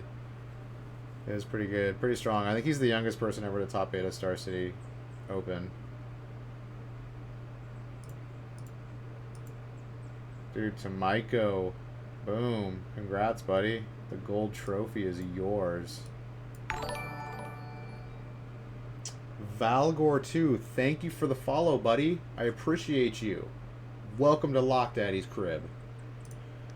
So, that wraps it up. Look at Patrick Sullivan's face right there. Yes, that's the very last frame, dude. That's the very last frame of the broadcast. Is Patrick Sullivan's, like, face. That's pretty funny. That wraps up day 2 of, Star City Games Modern Open Louisville. It was pretty good. That was actually really fast. What was that, 3.5 hours? It only took us 3.5 hours to get through day 2. Like 5 rounds plus top 8. Or 6 rounds plus top 8. That was crazy fast. These games were smoking fast. A lot of them were 2-0s, and they were just crazy fast games. There's still a lot of variety. Still a lot of variety in Modern, but I think Dredge is a little bit too powerful. I think Creeping Chill needs to get banned. I hope it gets banned in the next ban rotation or announcement.